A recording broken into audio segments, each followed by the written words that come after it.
Are you guys all set?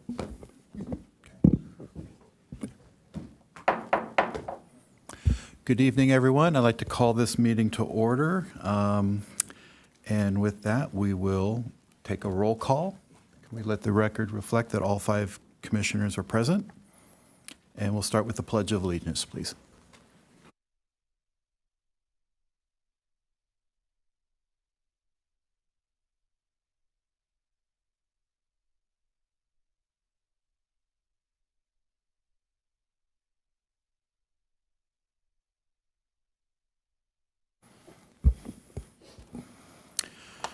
Okay, next on our agenda is oral communications. Oral communications are an opportunity for the public to address the commission on items that are not on the agenda tonight, and each person would be given 3 minutes.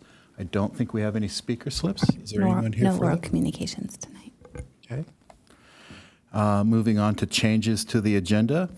Are there any administrative changes to the agenda? And I will announce here that I'm going to be moving our final items of secretary reports, commission reports, and future agenda items up in our meeting, and we will take care of those immediately following the consent calendar. With that, we will move on to the consent calendar. The consent calendar is considered items that are routine in nature or administrative and are voted on in one block. Tonight there are 2 items. 6A, the approval of the minutes from the April 16th Planning Commission hearing, and item 6B, the captain final map. Are there any commissioners that would wish to pull anything? And I think there's one speaker on this. Yeah, we do have a comment for 6B to be pulled, please. Okay. So we will pull item 6B, and I will entertain a motion to approve the rest of the consent calendar. I move to approve. Okay. I'll second. In a second, and I'll call the vote.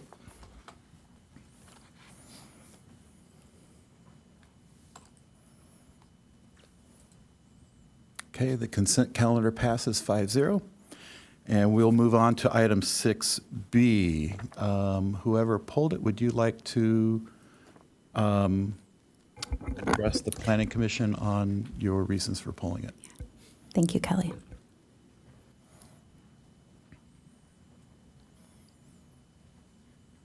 Well, my name's Kelly Hibb. I live about probably 70 feet from the so-called Captain Development. Can you wait till your microphone is activated? Once again, I'm Kelly Hicks, and I live pretty close to the Captain's Development. I was curious what this actually shows, this map. Something that's concerning me is that they've taken and are using the adjacent property, and they've got a bunch of equipment, basically large tanks and pumps that they're using to, I guess, address groundwater. And first off, according to the North 101 Corridor Specific Plan, you're not supposed to have any kind of equipment within 20 feet rear yard setback. When you have property that goes from 101 through to Melrose, that first 20 feet, you can't use it. Well, this is well within that. That's understandable because they've been taking out so much dirt, so they really are using adjacent property. But what's not understandable is they have 2 large pumps with motors, centrifugal pumps, that run, say, start about every 6 minutes, and they last, say, a minute. This goes on all night long. It's disturbing to me, it's disturbing the tenants next to me and the tenants on the other side. I had 3 pictures, but for some reason I'm not technologically advanced to get them to you.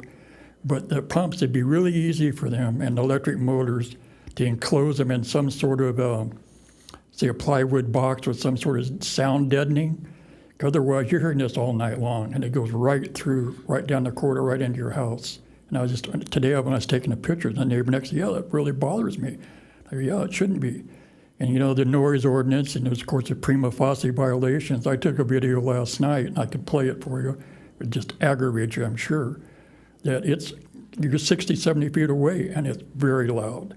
So there's just no reason. I don't know if someone's here from the Captain Development. I know if Mr. Robinson's still controlling that. But it'd be really easy for them to do some sort of encasement. like a simple plywood box with insulation. Obviously during the daytime, we have to listen to, all the tractors and backup things, or you get used to that during the day, but there's no reason we should be being disturbed all hours of the night, like every 6 minutes. So I appreciate if somebody would look into that. My phone number is on the permission to speak, and if someone needs to speak to me, I'd appreciate it. Okay. Thank you. Thank you for coming tonight. I don't think we need a staff report, but I would like the staff to follow up on the noise issue, and we do have your contact information if someone would reach out. Yes, we can ensure that we reach out to him. Okay. With that, I will open it up to the commission, unless someone needs a staff report on this. Okay. I just have a quick question of staff on this one. Per the original permits that he was issued, that Captain's project was issued, are they allowed to run the pumps at night? Hello.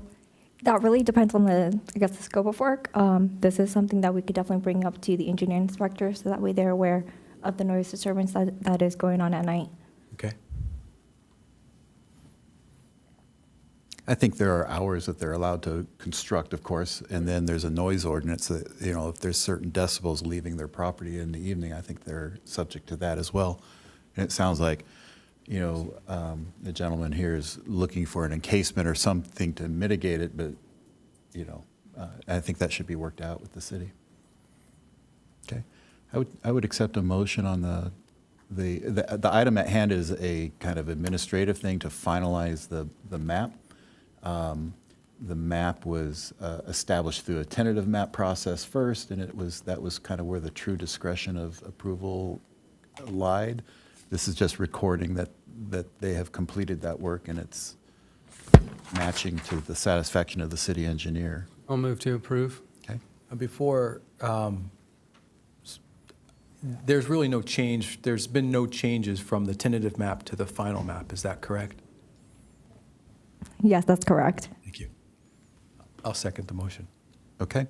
I will call the vote then.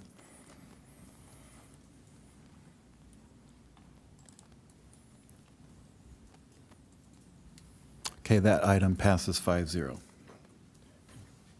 Thank you.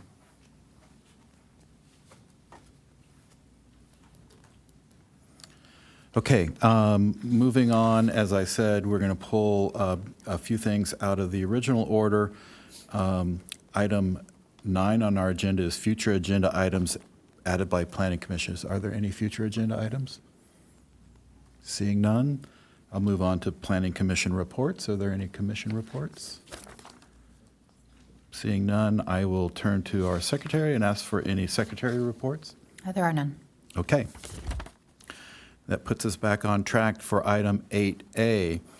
Item 8A is the Blackford Oversized Garage, case number multi-006-279, 2023.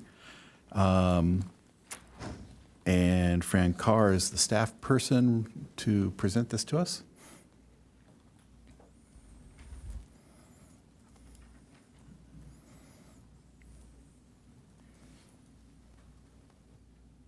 Okay, there we go.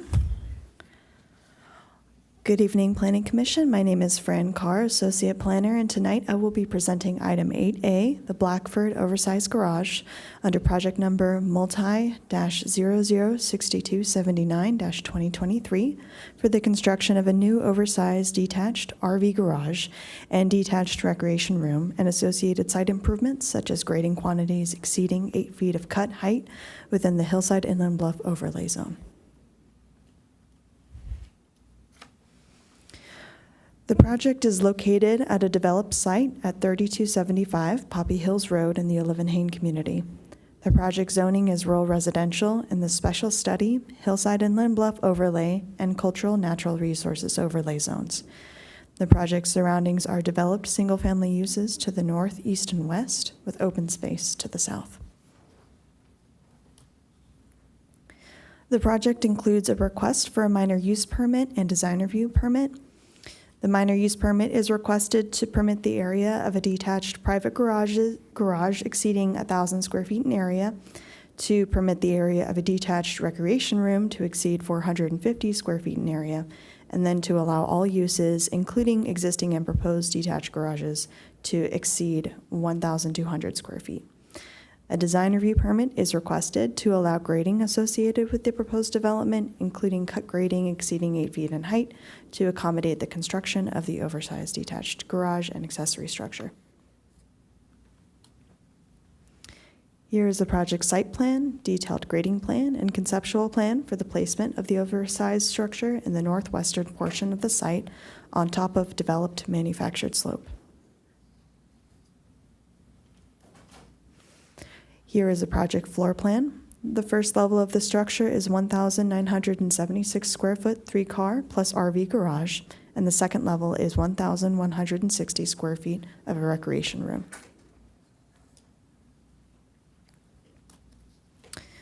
This is the project elevation set for the detached structure, and the structure meets the project height limit. As stated, the project requires a minor use permit, design review, and planning commission review of the discretionary actions due to the location in the Hillside Inland Bluff Overlay District. A minor use permit is required for the oversized accessory structure and the oversized garage, and for all uses together exceeding the limits in the municipal code. Additionally, the proposed structure meets development standards such as setbacks, lot coverage, and height. The proposed architectural style for the structure fits within the style of the buildings on the project site and in the neighborhood. The proposed land use is compatible with the neighborhood area and is not anticipated to have potential adverse impacts on neighboring properties. Additionally, a design review permit is required for grading cut quantities exceeding 8 feet in cut. The grading proposal meets the applicable design standards. And lastly, the project proposal is required to be reviewed by Planning Commission due to the location in the Hillside Inland Bluff Overlay. The proposed building is set into the manufactured slope to reduce bulk and mass and is located outside of the natural steep slopes with 0 square feet of natural steep slope encroachments.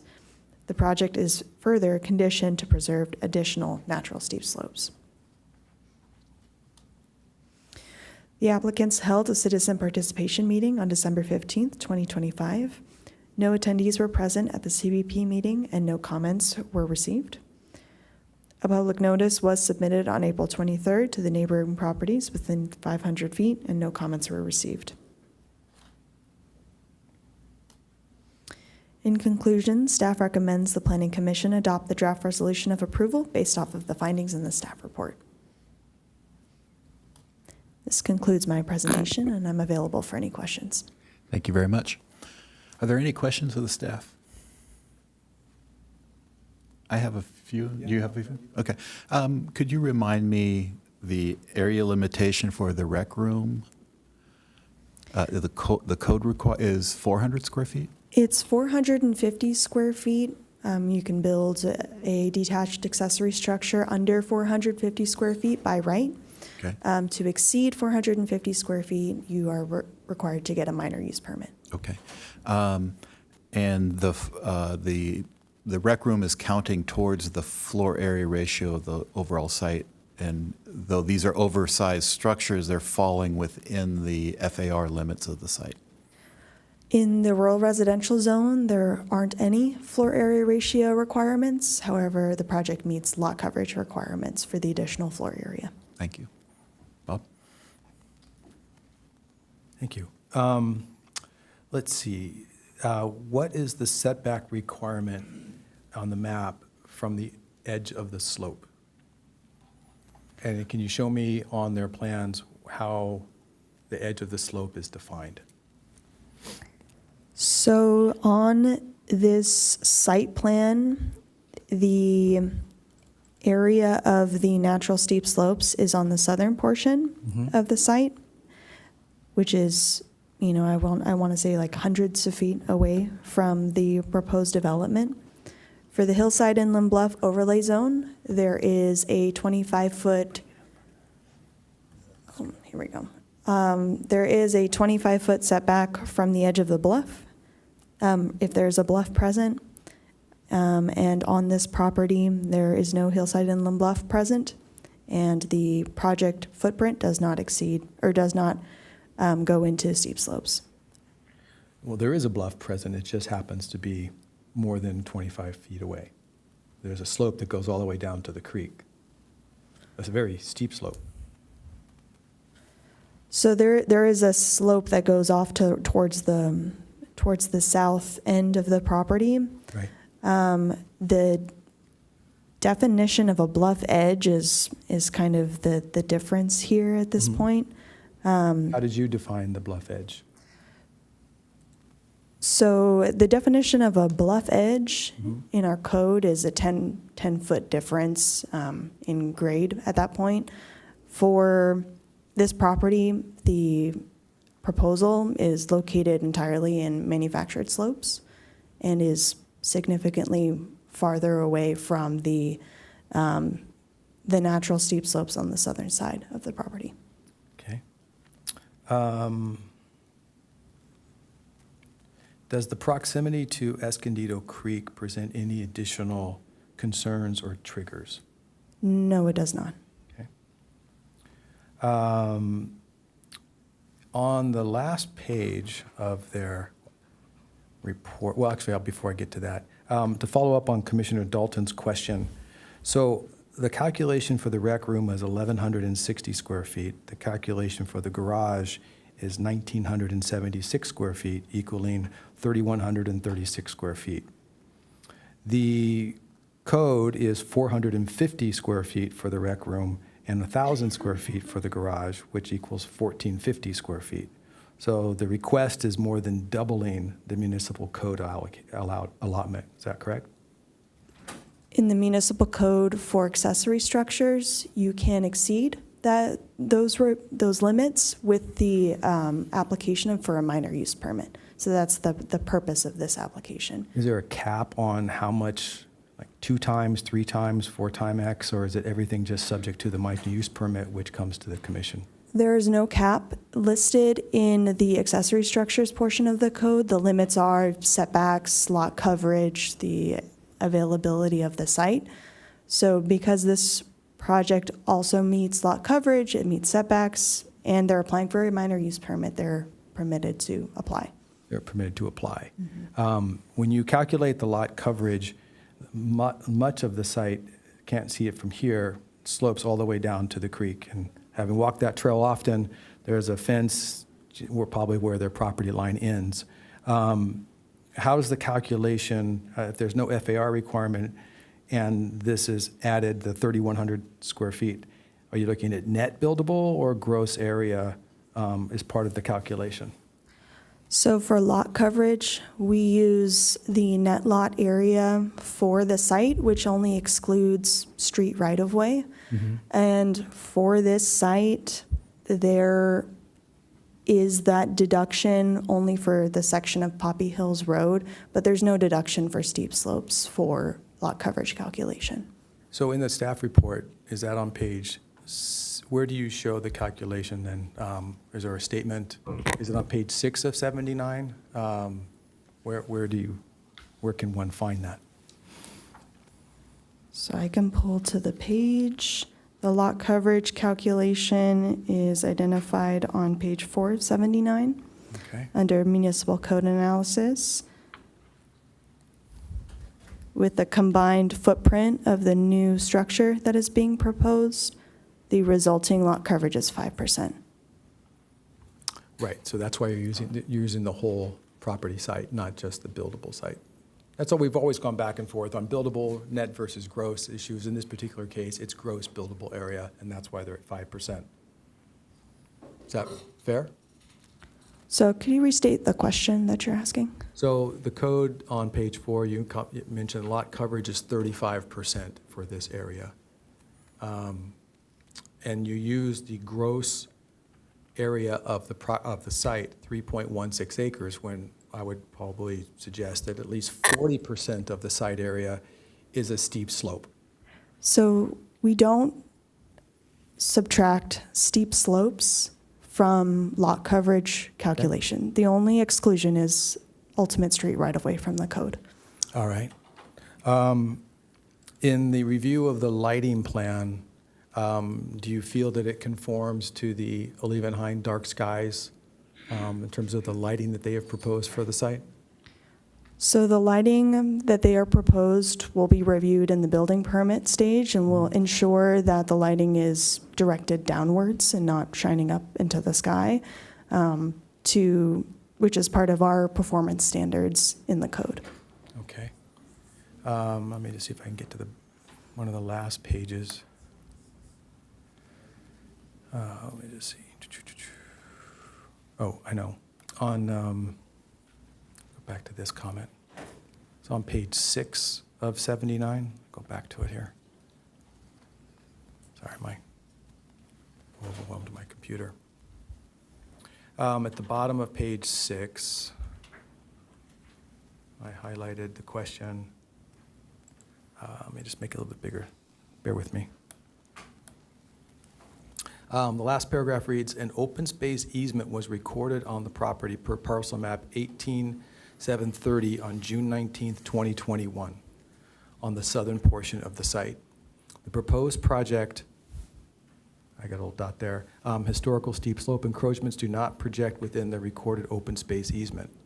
The last sentence reads, an additional steep slope open space easement will be required for all remaining undisturbed natural steep slopes on site. Is the original one from 2001 not sufficient? So the original open space easement from 2001 is a straight across easement that is just a parallel section of the bottom half of the site. I think I might have a good, yeah, here we go. You can kind of see it, this little piece right on the bottom.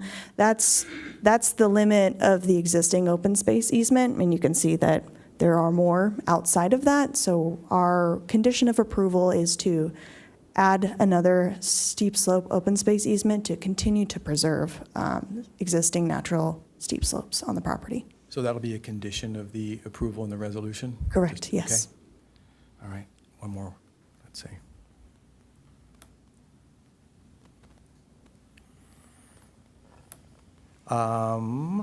Going down to page, I guess I'm in the building plans, so I guess that's, I don't know, page 70. I'm on the building plans, L1. I think it's like page 70. It's not that, when you get into the building plans, it's really not numbered, but it's the architect's plans, L1.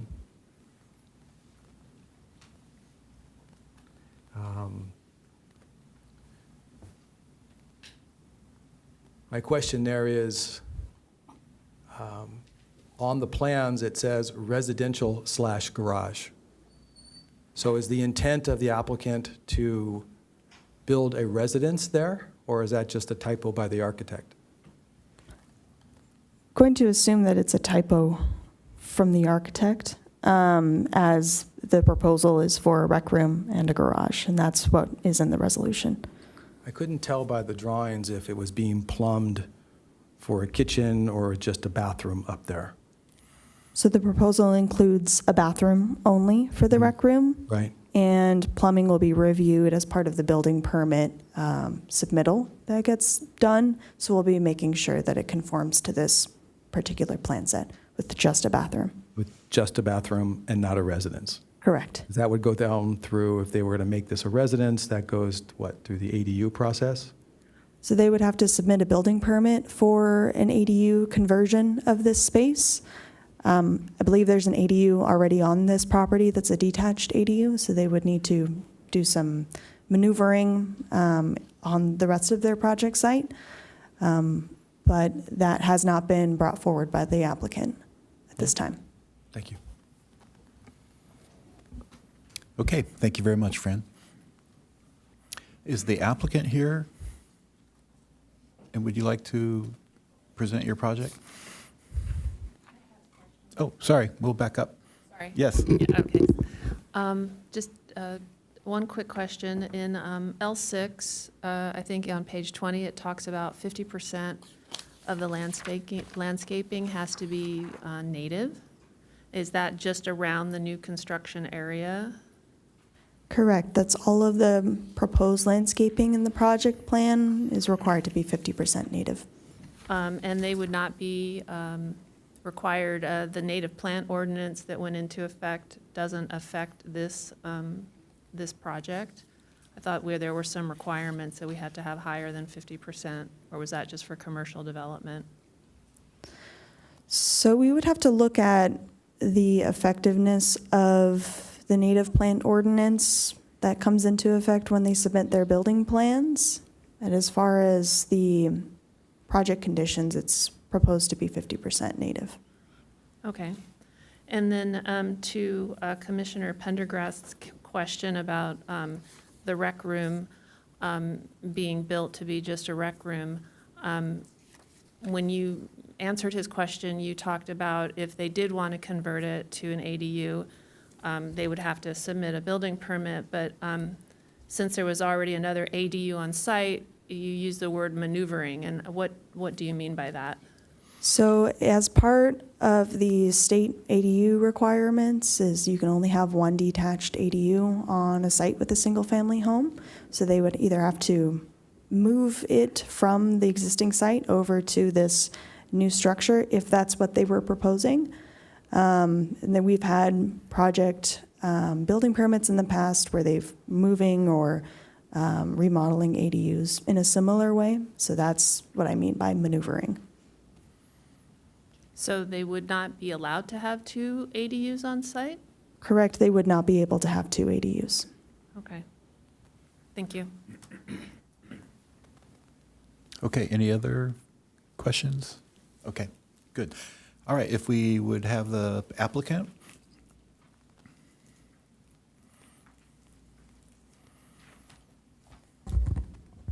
Good evening, Chair and Commissioners, and thank you for your time tonight. My name is Elena Owanta. I'm the architect for the project. This project involves the construction of a new detached, oversized RV garage and associated site improvements at 3275 Poppy Hills Lane within the rural residential zone and hillside inline bluff overlay area. The proposal also includes grading associated with the site development.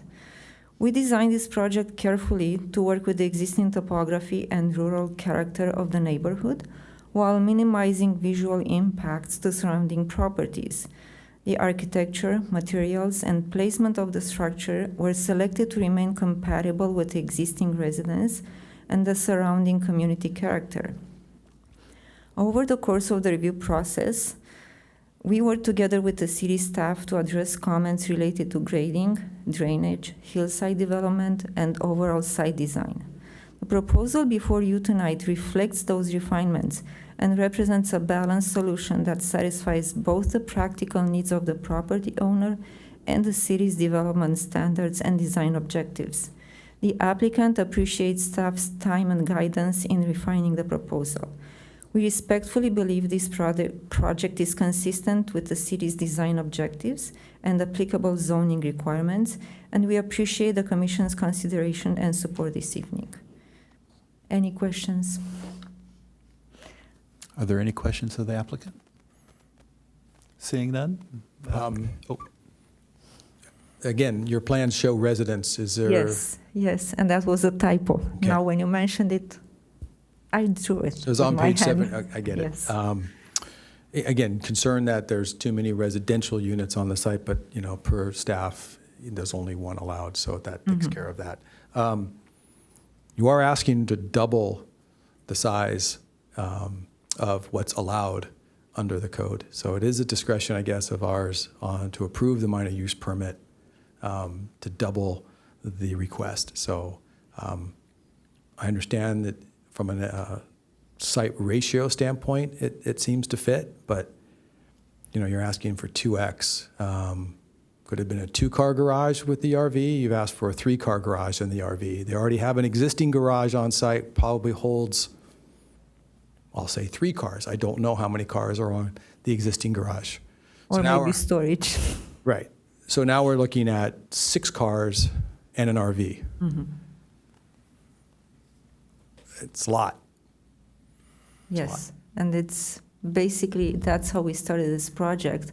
The owner wanted to get an RV and have a garage, but they also have 3 children with cars, so they wanted to park their cars. So that's how it started, everything from an RV and additional garages. And then when we had the footprint for the garage, he was thinking, okay, maybe we can do a rec room above where his teenage children would have a room where to play, or, I don't know, foosball or ping pong or watching movies, or that's the entire idea of the project, not an ADU. They already have an ADU on site. Okay, thank you. Maybe you could answer a question for me, or maybe Sure. staff, but I'm looking at the length of driveway outside of the RV garage door. Will an RV actually fit into that space? Right? A standard car needs like 24 feet to back up. I'm just guessing at the dimension, but could someone tell me what the dimension is from outside, from the garage door, say, to the opposite side of the driveway? I'm asking for this out to this way, to that curb. From the garage door to the curb.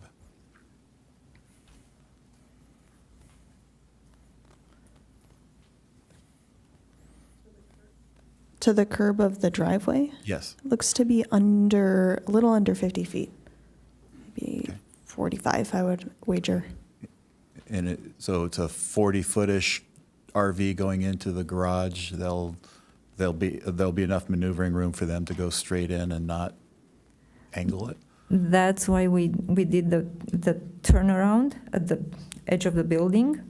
We work with the civil engineer to make sure we can fit and we can maneuver an RV in that space. Okay. Okay, thank you. Thank you. Are there any members of the public that wish to speak on this? I have no speaker slips. Okay, thank you. Thank you. All right, I'll close the public comment portion of this and open it up to commissioner deliberations.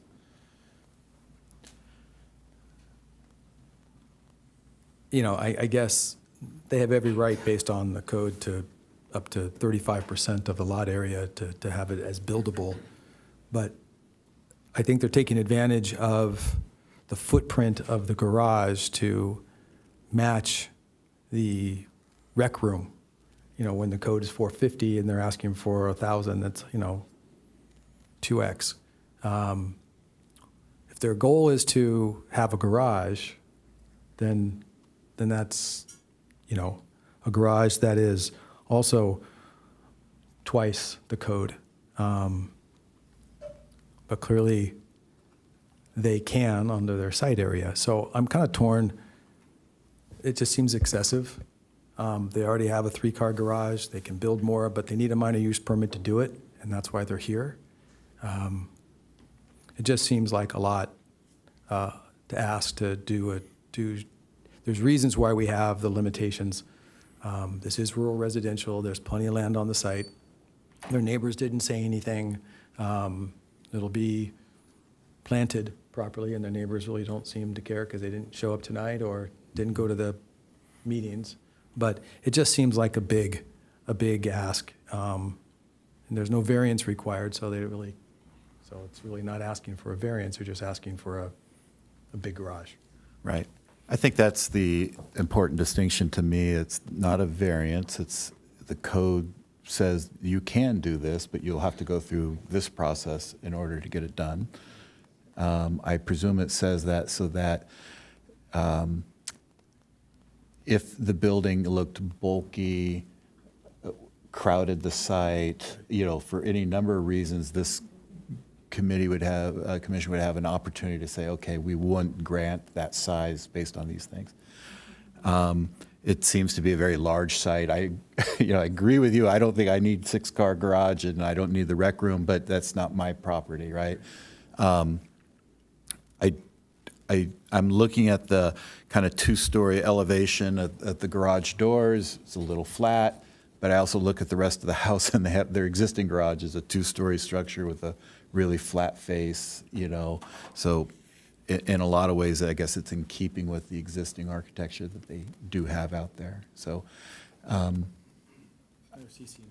yeah, I don't think my concern's about to elevate to a level of, feeling a need to reduce it down or any of that. But I'd be interested in other comments. It seemed like it was appropriate that it came to, us with a permitting process to get approval for the size of the structure.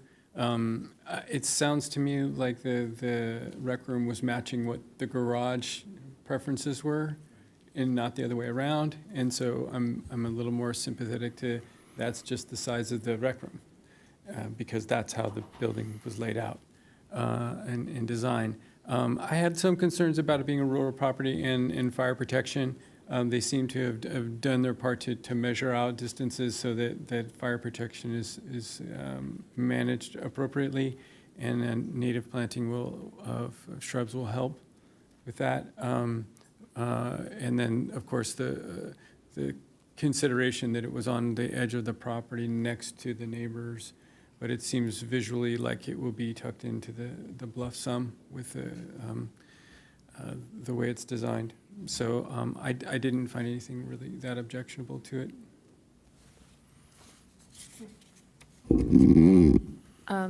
From my perspective, it seems that the things that have been done to make sure that it matches visually with what the existing style is, and there's the lighting and the landscaping will be such to make it visually appealing where it is and then not visible to neighbors. It does seem large, and when I first saw the application, I thought rec room, oh, that's going to become someone's living space someday, so that's what I was a bit concerned about. But if we have processes to ensure that if that ever does happen, that has to go through a process to be approved, that's good. It is big, and on the gross versus net lot size, I think that in the report it said that 60% of the lot was sloped, so it's really only 40% of the acreage that's actually buildable. So that percentage usage number is a little bit misleading, but it appears that they're, while it's not. I don't have 6 or 7 cars, but I do understand, others do want to do that. And if they are doing it in a way that's not disruptive, I don't see a reason to not say it's okay. Yeah. Mike? Yeah, I'm seeing, looking at the rec room, it appears that there is a full bath, not just a half bath. There's a shower or a full bathroom. Which lends me to think that in the future, they'll throw a kitchen in there. And then you have an ADU when nobody's looking. So, I just question why you would need a full bath in some place. Are you going to play foosball or watch TV? Or that's my question on that. Mm-hmm. See the mechanical drawings on, future stub outs for other plumbing in there, if that's the idea in the future to accommodate that. I think we are in a tough bind in this situation in that we may all inherently kind of think we know what they are going to do, but they haven't done it. And they may not intend to do it. We, through life experience, may have other, reason to believe that they will. But it's hard for us, I think, to deny a project based on our perceived intent of what they might do until they've done it.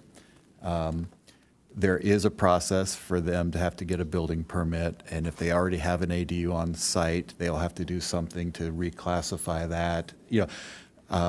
And I think we kind of have to go under the assumption that they'll follow the rules and do it through a building code, and at which point we would have an opportunity to say that was, it's allowed or not allowed, but But it wouldn't come back to us under the ADUs. Those are processed administerially. So we would have to hope that put a finer point on it. I think if your objection to it tonight is because you think that they might convert that bathroom, because, I feel like that's a kind of a dead-end road, that if you looked at the project and you said, I think this is too big, it seems out of scale, it seems too massive, it seems too something, I think those are the items that as a design review permit we are reviewing. But the fact that there's a tub, unless you tie that directly to, I think, some architectural element that is expanded to include the tub, I think it's hard to go on the record of denying a project because of a tub that we think may future be a bathroom, or a bathroom for a unit.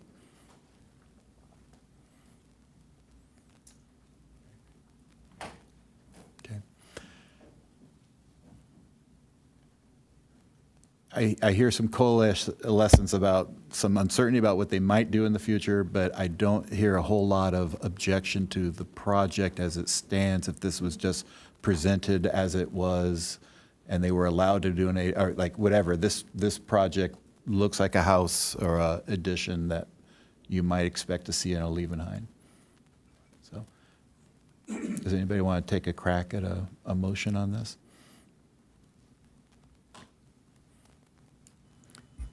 I move that we approve it the way it is. Okay. I'll second that. Okay. I'll call the vote.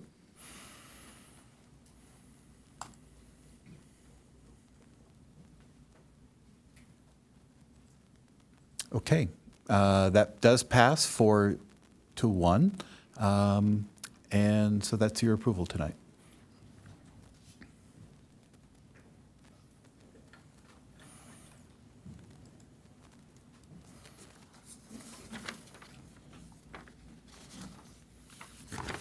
Okay, our next item is item 8B.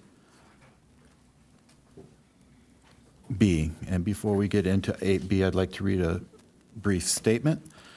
Item 8B tonight, the Ocean Bluff Residential. I will be recusing myself from consideration of this item.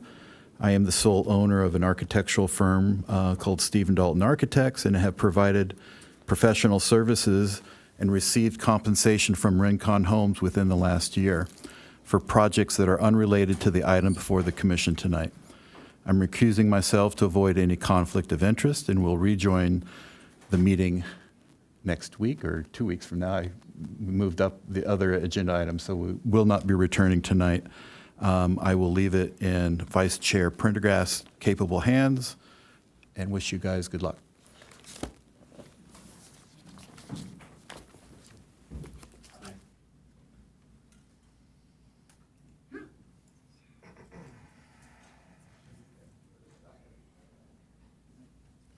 All right, folks, this is my first go-round, so bear with me. I think where we left off was we had continued the project. Is that right?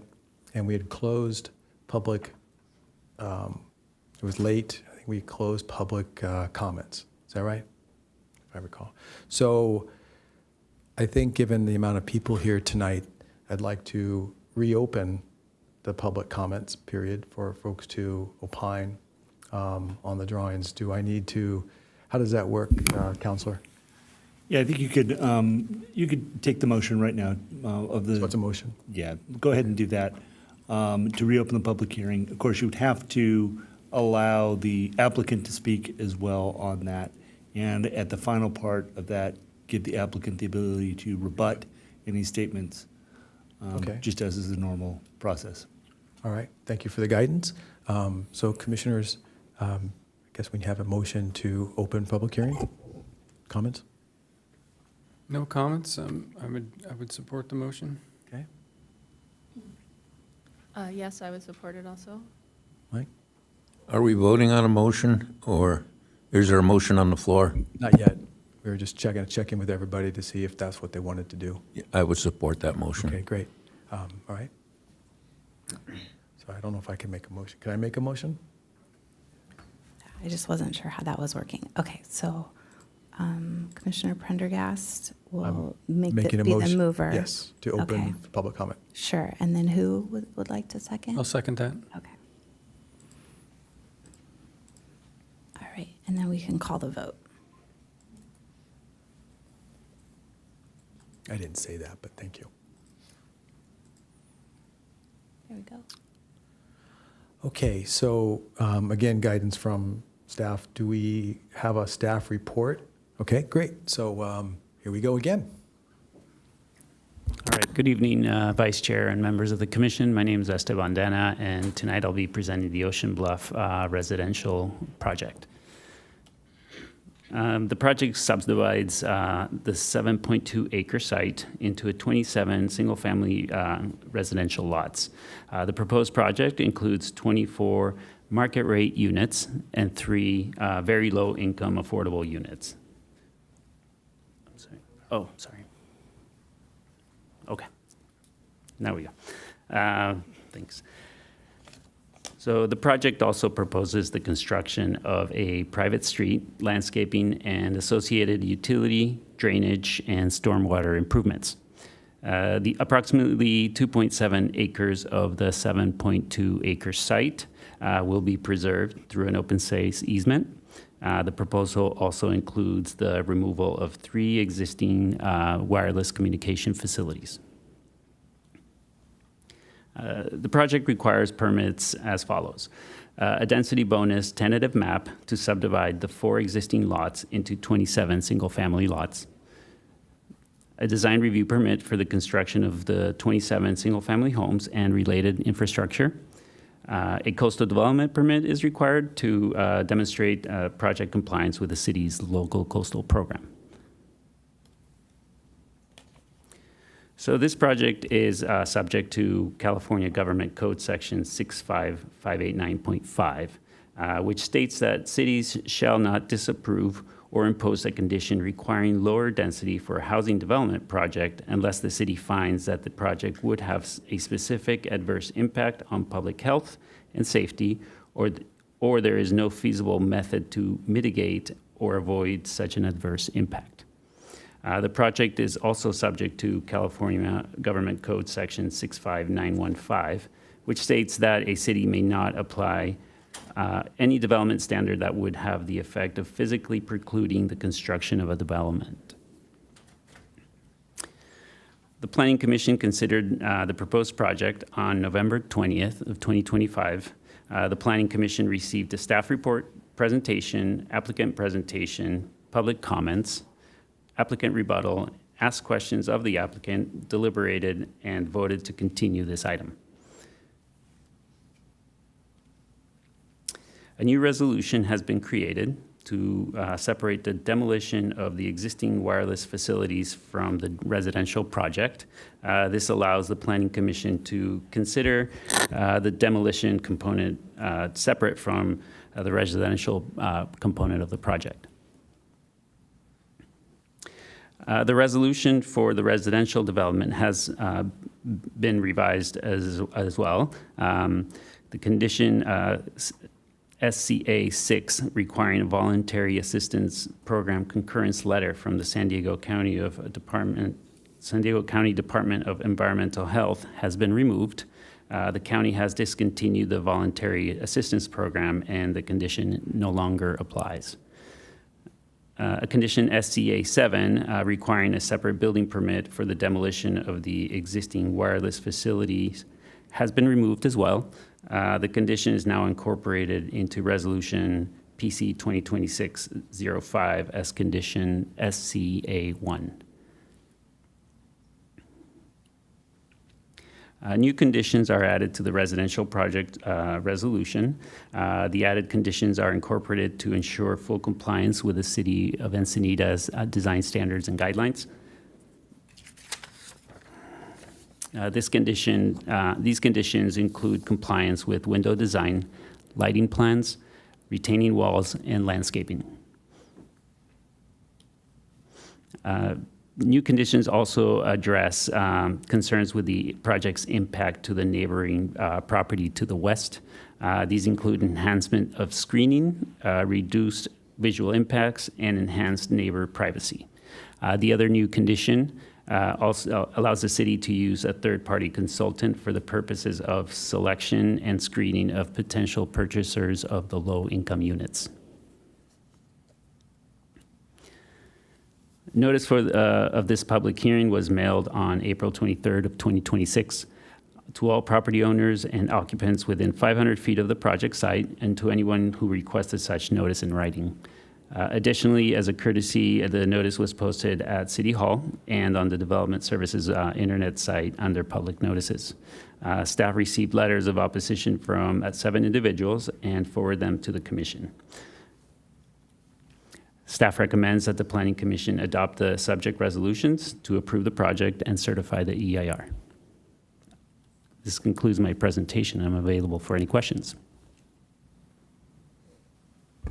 So I think the next step is for commissioners to ask staff. Yep, fire away. I have one question regarding the additions that have happened since the last report that you went through in the last couple of slides. Why was the addition of a third-party consultant added for the affordable units? So that condition allows the city to use a third-party consultant to ensure that the affordable units are received by those who qualify for those affordable units, and so that's the main aspect, is to help the city select those people. I'll chime in very briefly. So essentially, when we do an affordable housing agreement, currently it allows the developer to select their own consultant or their own team to determine how they select the purchasers of the units, and then the city vets those applications that come in.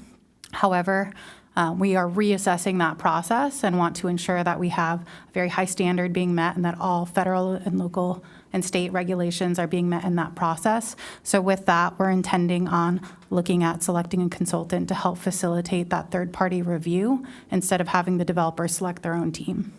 Okay, so because there was something in the past where there had been some affordable units that had been sold to someone who was going to operate it as a rental at very low rental rates, and so it wasn't actually sold to a low-income person. Is that to ensure that things like that don't happen again?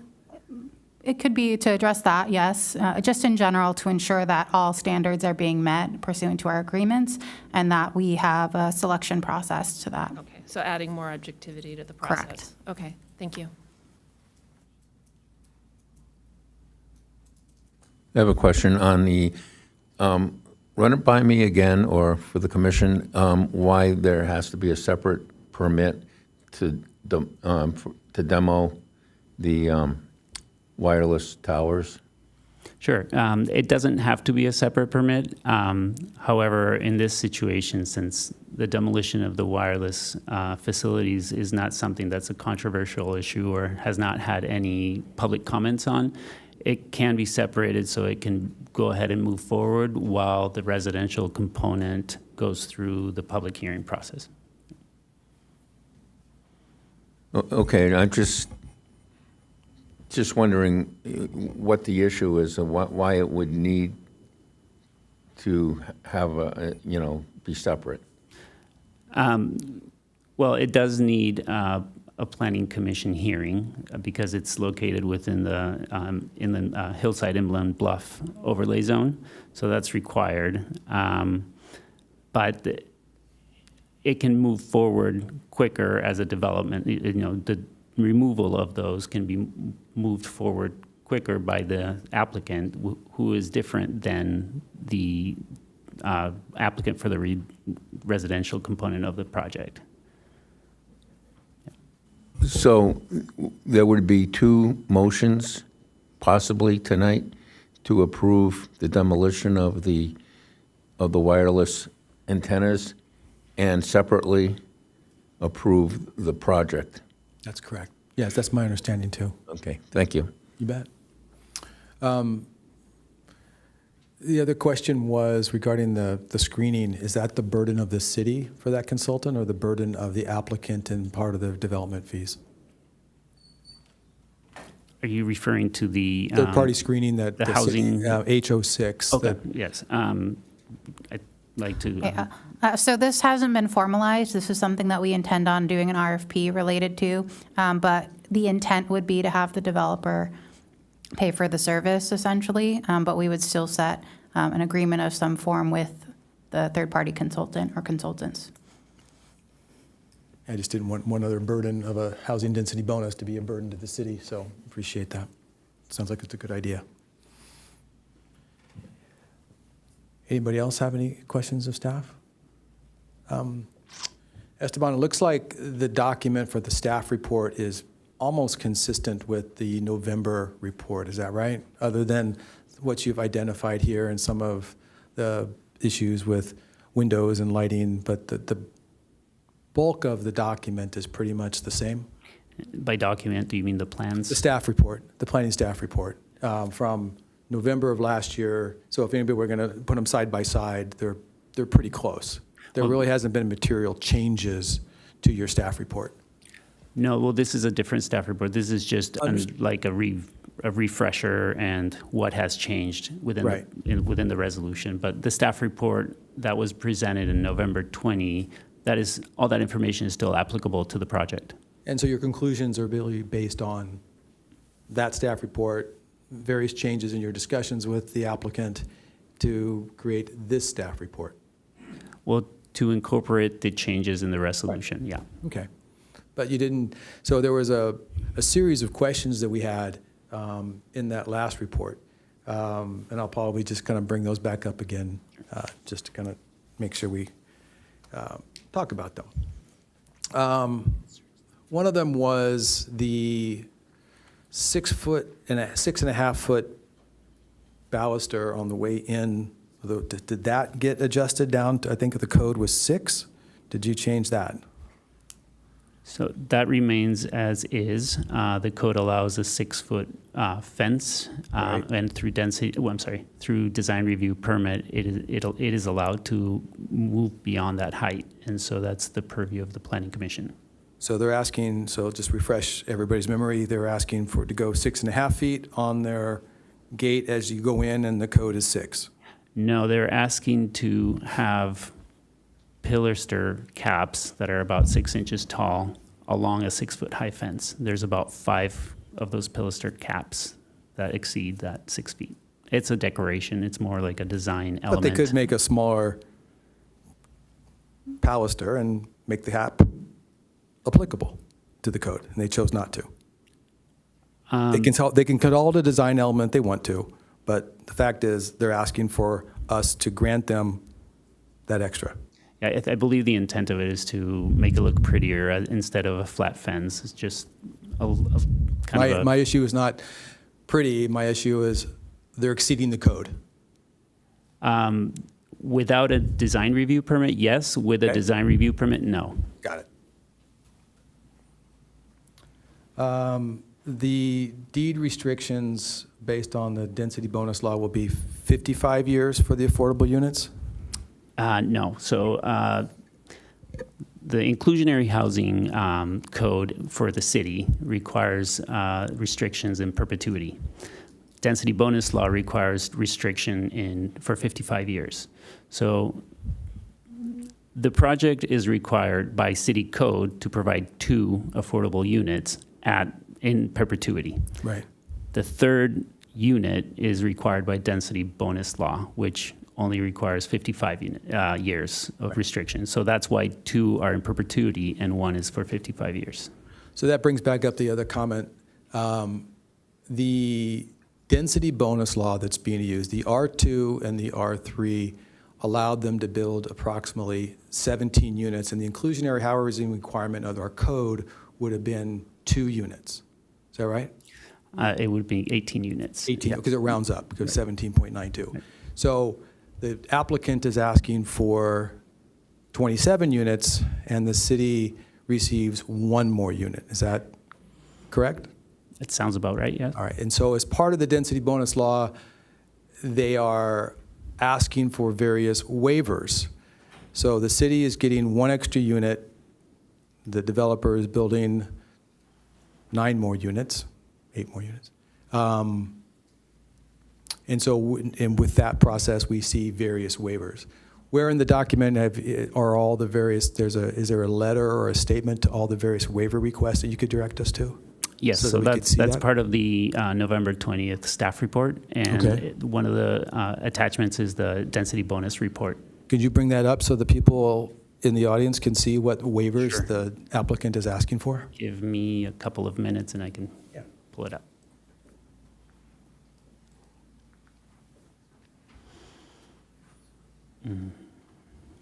Let's see. I have to pull it up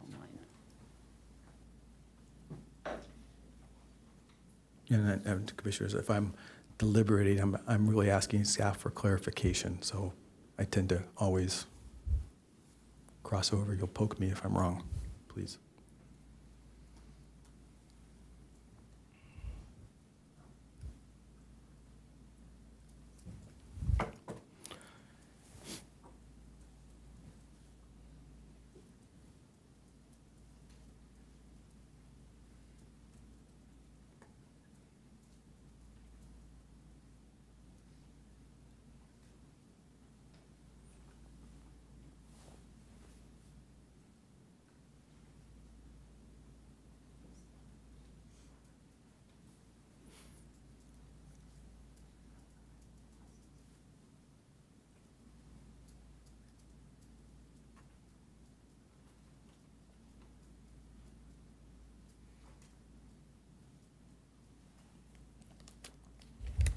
Thank you for your patience, everybody. Just want to make sure that everybody gets a chance to see these.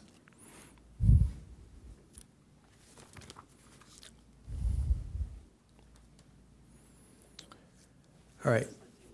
This is the table Is this that's the in the table? staff report. Okay. So let me know when you want me to continue scrolling. Yeah, if you could just kind of walk me through or walk us through, it looks like the various lots, we should be focused on the right-hand side, the column where the code requires R2 is 21,000 in this particular case, the R3 is 14.5, and then this particular case, lots 6 and 12 comply, right? So no issues there. And then you scroll down. What I'm really looking for is for you to help us see where the standards are where he's asking for the waivers, so that people can see where things are not compliant per code, but the density bonus law allows them to do it. Would you like me to list Oh, if you which just- items? I'd like you to point out to myself and others where if you can just scroll down Okay. and then point out the waivers. I think it's important in a situation like this to understand where the applicant is asking for waivers. And then this is one place, the setbacks are one place that there's a waiver going on. And if you can show us, just identify a couple, we can always go back and look at the map, but Okay. where the waivers are really being applied. So, for example, front yard setback for R2, minimum's 30 feet. For R3, minimum's 25 feet.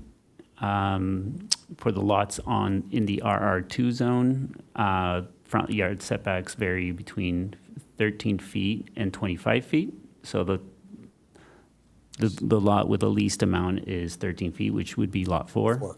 And then lots 5 and 6 have 25 feet. Okay? And then for R3, with the minimum of 25, distances vary between 7 feet at lot 16 and 21 feet at lot 13. So it's kind of a range.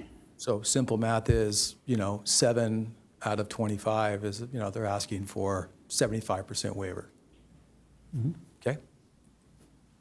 These are rhetorical questions, but I think it's important to see where the waivers are applied, and so people can see how a density project affects their neighborhood.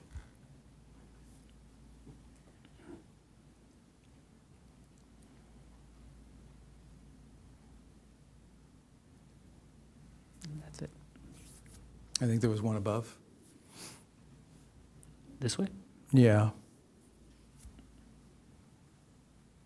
So this basically says, in a project like this, you can't have multiple zoning designations, R2 and R3, but because this is a density bonus law, they can waive that.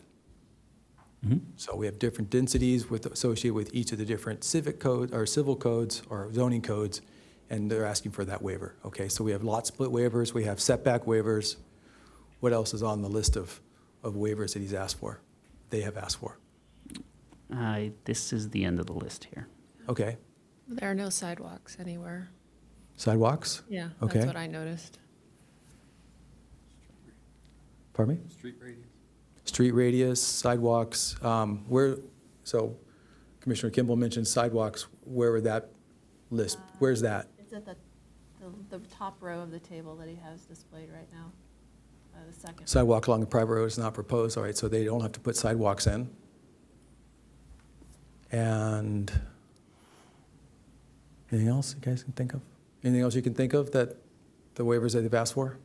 There is one, I think, if I understand it correctly, the one that says the 200-foot intersection spacing, would that mean that the little horseshoe road and, the two egress points into Ocean Bluff would be required to be lined up with Dorado and Orchidea, where they currently are placed now? Is that what that would specify? I'd like to defer to our city engineer here. Okay. She can respond. Yes, that's,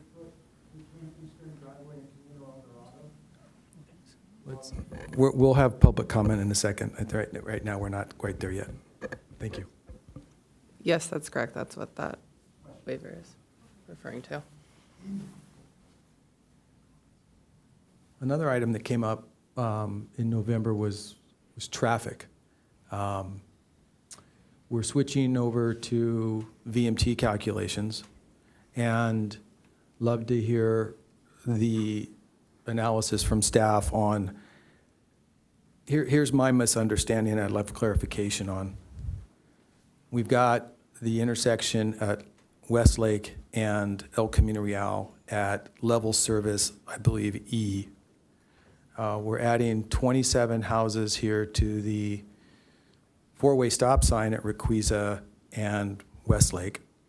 And assuming that everybody has 2 cars, because we're clearly parking for 2 cars each, and a number of trips. So can you walk me through why this project in the staff report was identified not to be impacted or won't impact the surrounding intersections?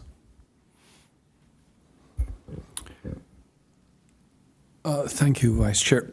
Abe Bandigan, City Traffic Engineer. The project obviously does impact the neighborhood, but as you're obviously aware, being years on the commission now, the significant impact threshold that we have for considering a project requiring to mitigate that impact is a set threshold based on what the level of service at that intersection is, the number of existing trips at that intersection, and the number of additional trips. The trip generated by the project, not just this project, every project in the San Diego County, the number of trips is calculated based on a guideline that SANDAG has provided to the cities. For this type of project, a single-family house, it's 10 trips per day. The number of trips out of this 10 trips that happen during a peak AM period or peak PM period is also defined. Off of those AM and PM trips, how many are toward the project, how many are exiting the project are also defined.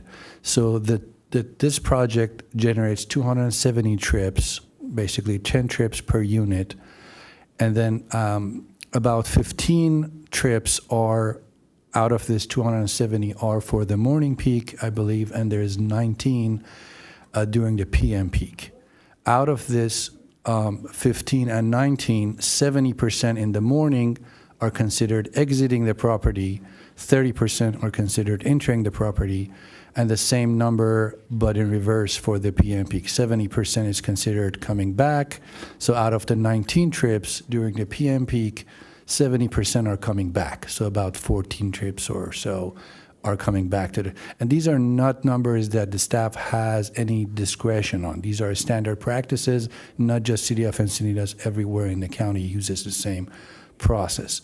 What happens is the developer and or their consultant counts the number of trips happening on the roadway or intersections adjacent, and then based on a distribution of these trips, that distribution is a judgment call. Often we have discussions with the consultant to get to a reasonable number.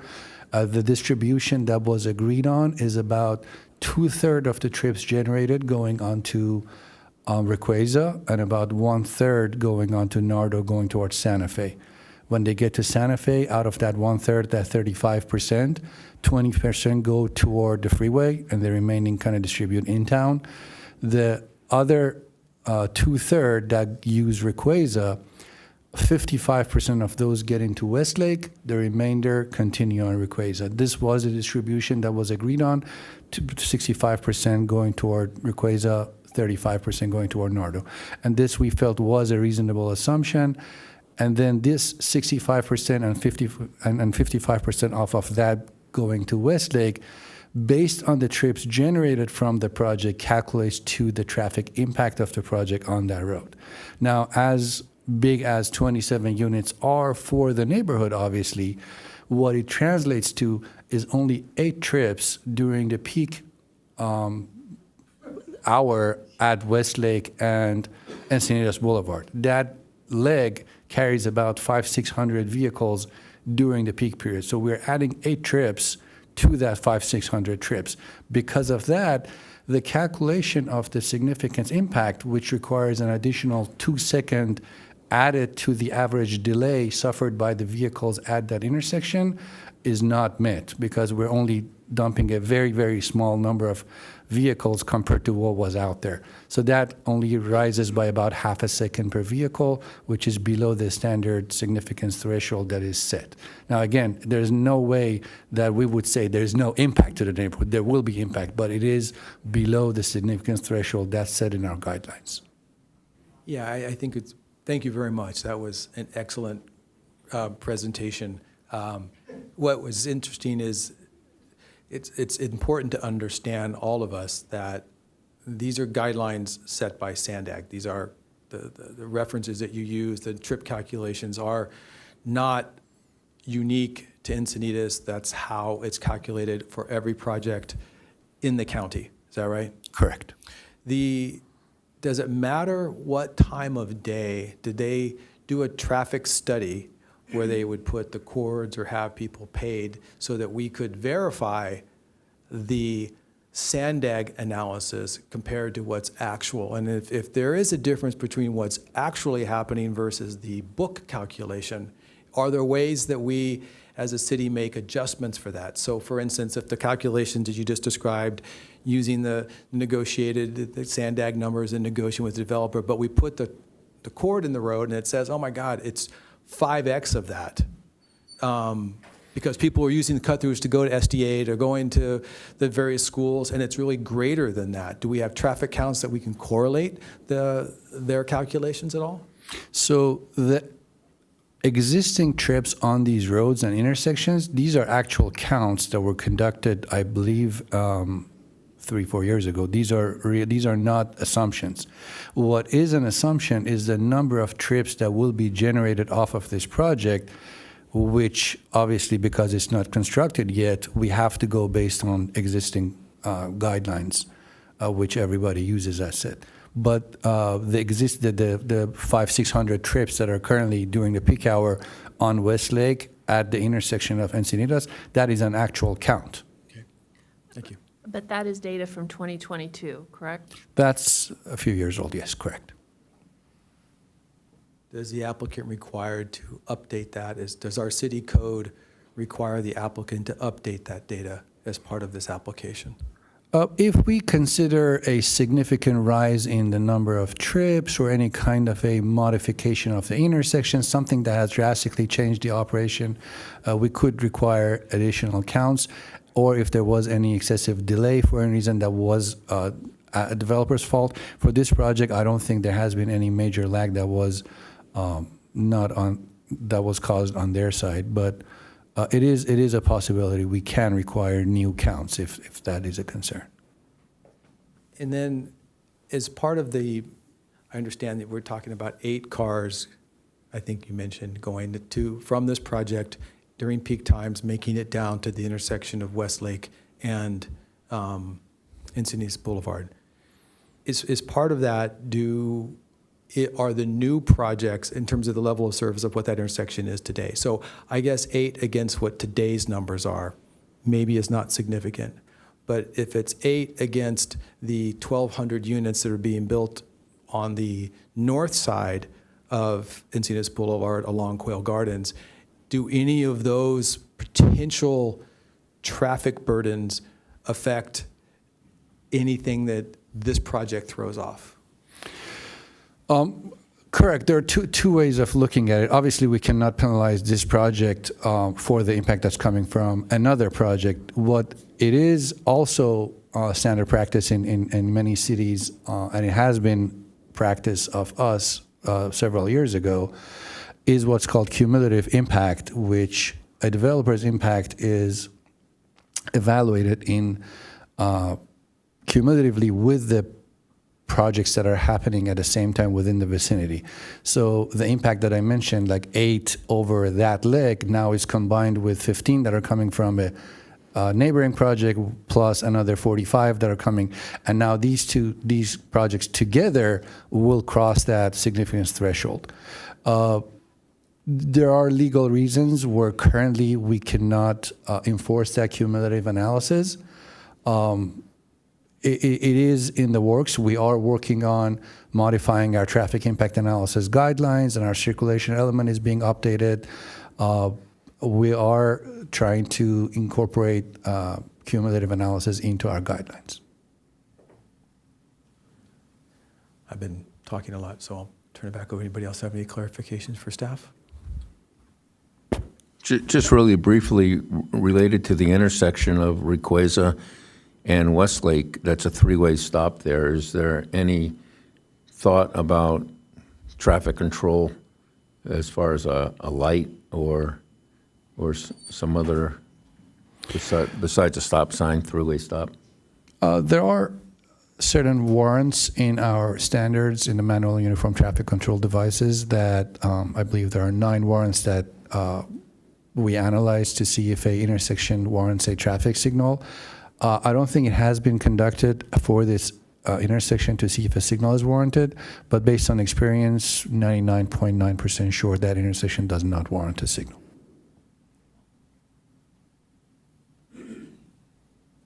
I had a question about standards for the very low-income units. There are 3 low-income units in the map. I think it's 20, 22, and 25. What standards do they have to meet relative to the rest of the development in terms of construction and lot size? Any other factors that are required, even though they have the density bonus? Yes, so section 30.41.060, the inclusionary housing section of the code, requires that the units are comparable in exterior appearance and overall quality of construction. They're also required to have a similar number of bedrooms per unit compared to the market rate units. That is a city requirement. Let's see.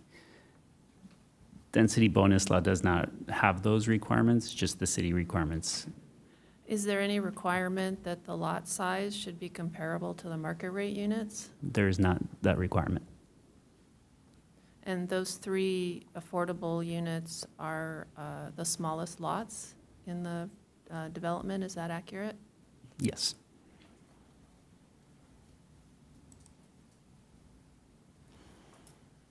Okay, thank you. Can you walk me through how the slope is dealt with? There's a discussion on page 26 in the terms of the stormwater infrastructure, but there's a steep slope from the site all the way down to Encinitas Boulevard. And I think there's a comment that there will be an open space easement for that slope area. So can you walk me through how the slope is managed? And are anything in our resolutions, or how can the city make sure that that slope is maintained properly? I think there's a path down it now, and of course, probably once the houses get built, that path will go away. So can you walk us through the obligations of the applicant for the slope?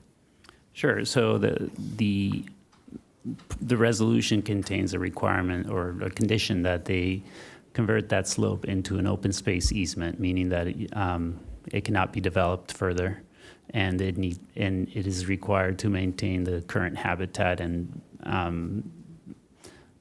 so the ultimate responsibility of that area will fall to the property owner, in which case would be either the particular lot that intersects that portion or the HOA, and that would probably be identified through the CCNRs. Good, please. Piggyback on that and just ask, there are some watershed drainage along that bluff, and how would that be treated? Would that fall under their responsibility to maintain them? That's correct. And are there any requirements to update them? I'll defer to our engineer. Sorry for not introducing myself earlier. Jaylee McDowell, Senior Engineer with Land Development. Can you repeat that question? I'm just curious about the water drainage for that bluff front along Encinitas Boulevard that's going to be set aside as an easement, and if there were any requirements to update them? To treat that or kind of change the drainage there? No, they just Address the drainage there, measure the drainage Yes. there? It's not coming through clear at all. It's not being Oh, okay. captioned. Sorry about that. Yeah, there is no requirement for them to revise the drainage at all in the open space easement. The intent of the open space easement is to maintain that area as is. So in the future, if there were issues there, how is that addressed? Failures. Water Flooding. sheeting off the slope onto Encinitas Boulevard. Right. How is that handled? Failure of the drainage system. Failure of the drainage system. How would that be addressed? It can be addressed through, they can address the slope failure in the future. We have permits that are processed right now for slope failures, and it would just be addressed with an engineer at that time. Typically with open space easements, there's language we can build into those covenants and kind of agreements for kind of future maintenance of kind of these facilities. So that would be under consideration when we review kind of that future open space easement as a condition. And when is that? Is that tonight, or is that when you afterwards, and that's a condition of approval, they have to do an open space easement, and then you would have discussions with them at that time? Yeah, it would be future when we actually have exact kind of plat drawing. There's also legal language within that covenant that the applicant would have to agree to that gets recorded against kind of the title in the property. Right, so the way it's set up right now with the stormwater basins on site, water on the site is captured on the site and processed. Is that correct? Or held, is that right? That's what those stormwater basins are for. So things that are hitting the slope are just, it would be natural occurring rain that would then run down the slope. And there's nothing at the moment that means that they have to do anything to collect that water so it doesn't just sheet onto Encinitas Boulevard. Correct, yes. So they are not exceeding the pre-project flows in the developed condition. So anything that's just falling on the open space easement itself, Right. that's not But you can deal with that in the easement language. It sounds like there's opportunities for them, for you or the city, to meet with the homeowners to make sure, or the HOA that's going to deal with that. It floods and it puts gravel into into Encinitas Boulevard. It's a busy road. There's a bus stop at the bottom of the hill, and it has historically shed water. Now maybe it's shed water because it's currently fallow, but it's shedding water onto our street. And I just want to make sure that the applicant understands that, and the homeowners who acquire those sites have an obligation to deal with it. And I just want to make sure that it's a very busy road, and if dirt gets on and gravel gets on that road, then the city has to go clean it up. You know, it appears that there's a 14-inch or so corrugated pipe in a vertical position coming off of that slope. And is there any plans to upgrade that? I mean, it looks like just somebody just threw it in there. not at this time. Do you not see a problem with that at this time? No, not at this time.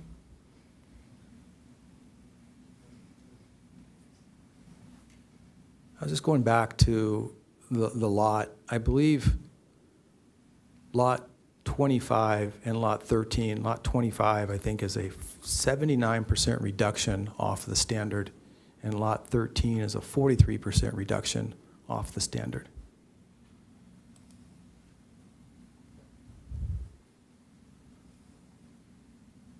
Maybe my math is wrong, but it seemed like those were big asks. I think that's all I really have for staff clarification. You ready for public comment? Okay. All right. What do I do next? We're done with staff questions. It's time for the applicant to. Oh, sure, applicant before the public, sure. That's correct. That's great. Applicant, would you like to come up and talk about the project?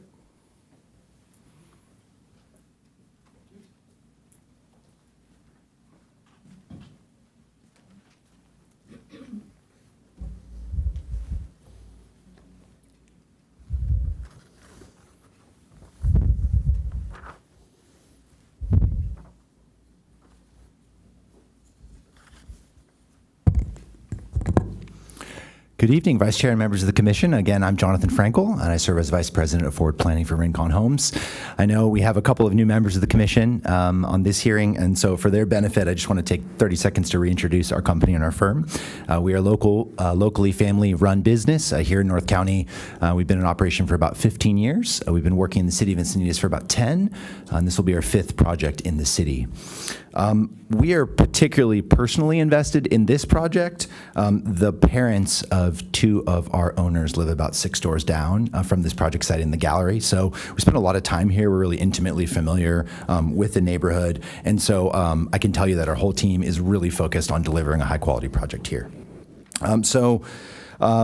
Since our first Planning Commission hearing, we have worked diligently with the staff and members of the community to address a few key issues that were raised.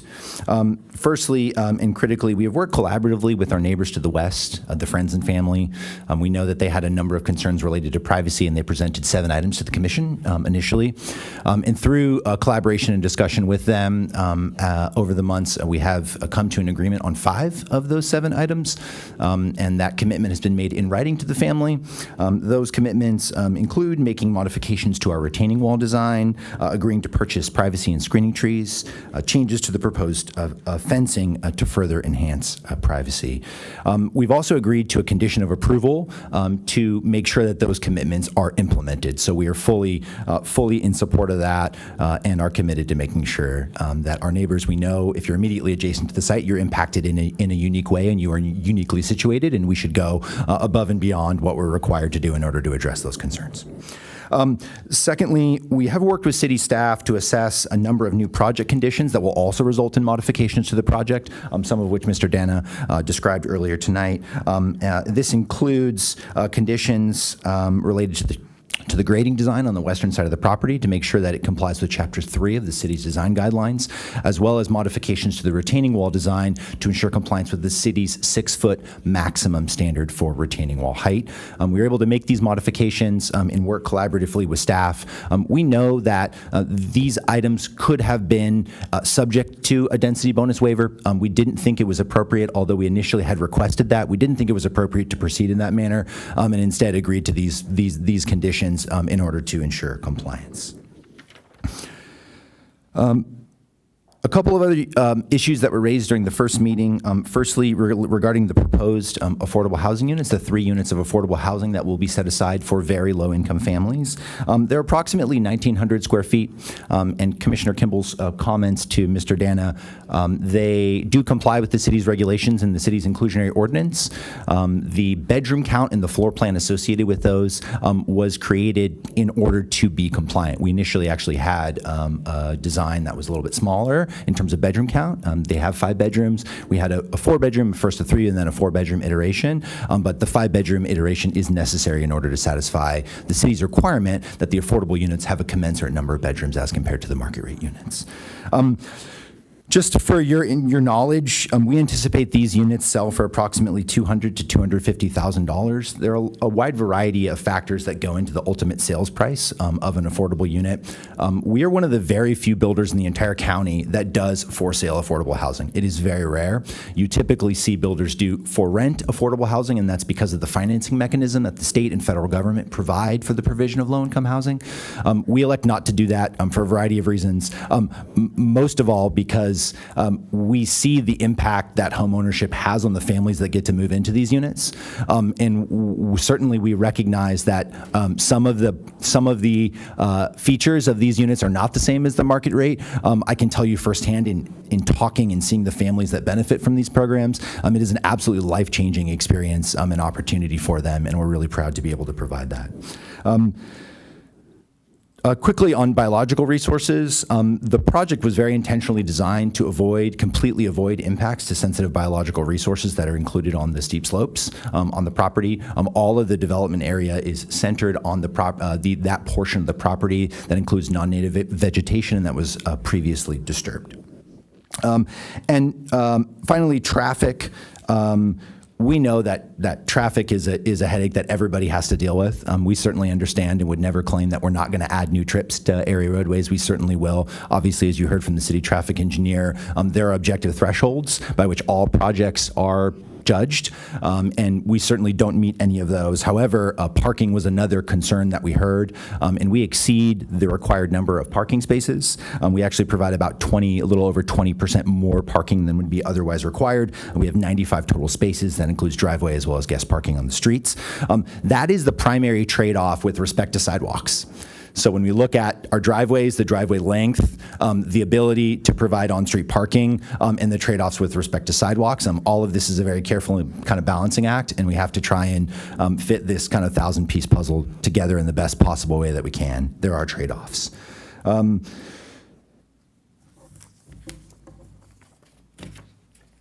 Just a comment regarding the drainage system. The drainage report that was prepared by our civil engineer for the project did comprehensively analyze the existing flow that was going into the brow ditch that then drains down to Encinitas Boulevard. So we know how much water is there, and to the city engineer's point about this, we analyze what happens before, how much water is there before, and how much water is there after. So the pre and post project condition are the same, meaning we're not increasing the rate of flow or the volume there in an unacceptable way that could lead to drainage or other sort of failures. And finally, we spent a lot of time working through the assessment of potential geologic hazards on the site. We know that there are steep slopes. We did an initial analysis and then supplemental field work in support of our current site plan, and in close coordination with the city geologist. We determined that the proposed site plan is safe.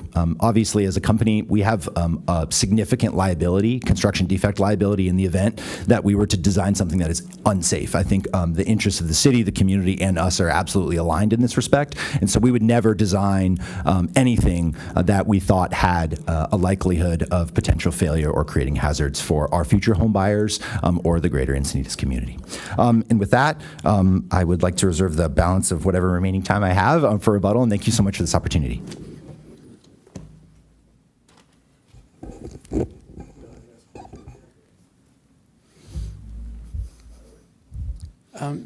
I was just curious if you could just weigh in on how you felt about parsing out the demolition of the cell towers in this process.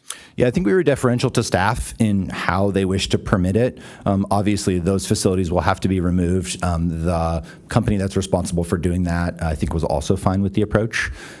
So as long as, of course, they are eventually removed, I think in terms of the mechanics of whether it's one resolution or two or how that's processed, we would defer to the staff. And the use of the third-party consultant to do the low-income sales? Yeah, we would be very happy to, again, defer to the city on whatever they feel is best to ensure 100% compliance with all of the applicable affordable housing requirements. And if that's something, a supplemental cost to us, we'd be happy to pay for that. And the management of the highbrows and the runoff on the watershed on the dedicated open space? It's something we're very familiar with as part of our HOA overall management. Obviously, in North County, where we almost work exclusively, there's a substantial amount of topography, and we work in areas around canyons and other steep slopes. So this is something that both the individuals who prepare the CC&Rs, the conditions, covenants, and restrictions that the HOA will be subject to, I think it's not beyond their typical maintenance responsibility. And of course, those will be disclosed in advance to all potential buyers. They will understand the maintenance obligations and the costs associated with that.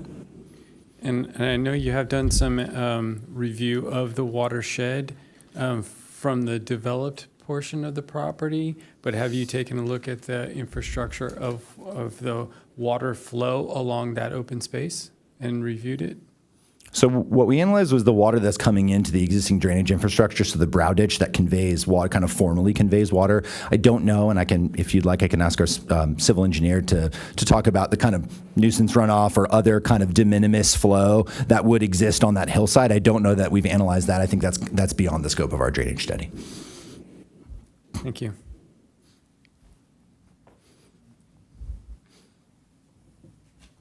I had one just point of clarification. When we spoke last November, you had a request. Could you pull the site map up? Just want to make sure I get the correct lots identified. Please, thank you. Oh, there it is. I believe we had a conversation regarding your request for grading, cut, and fill on lots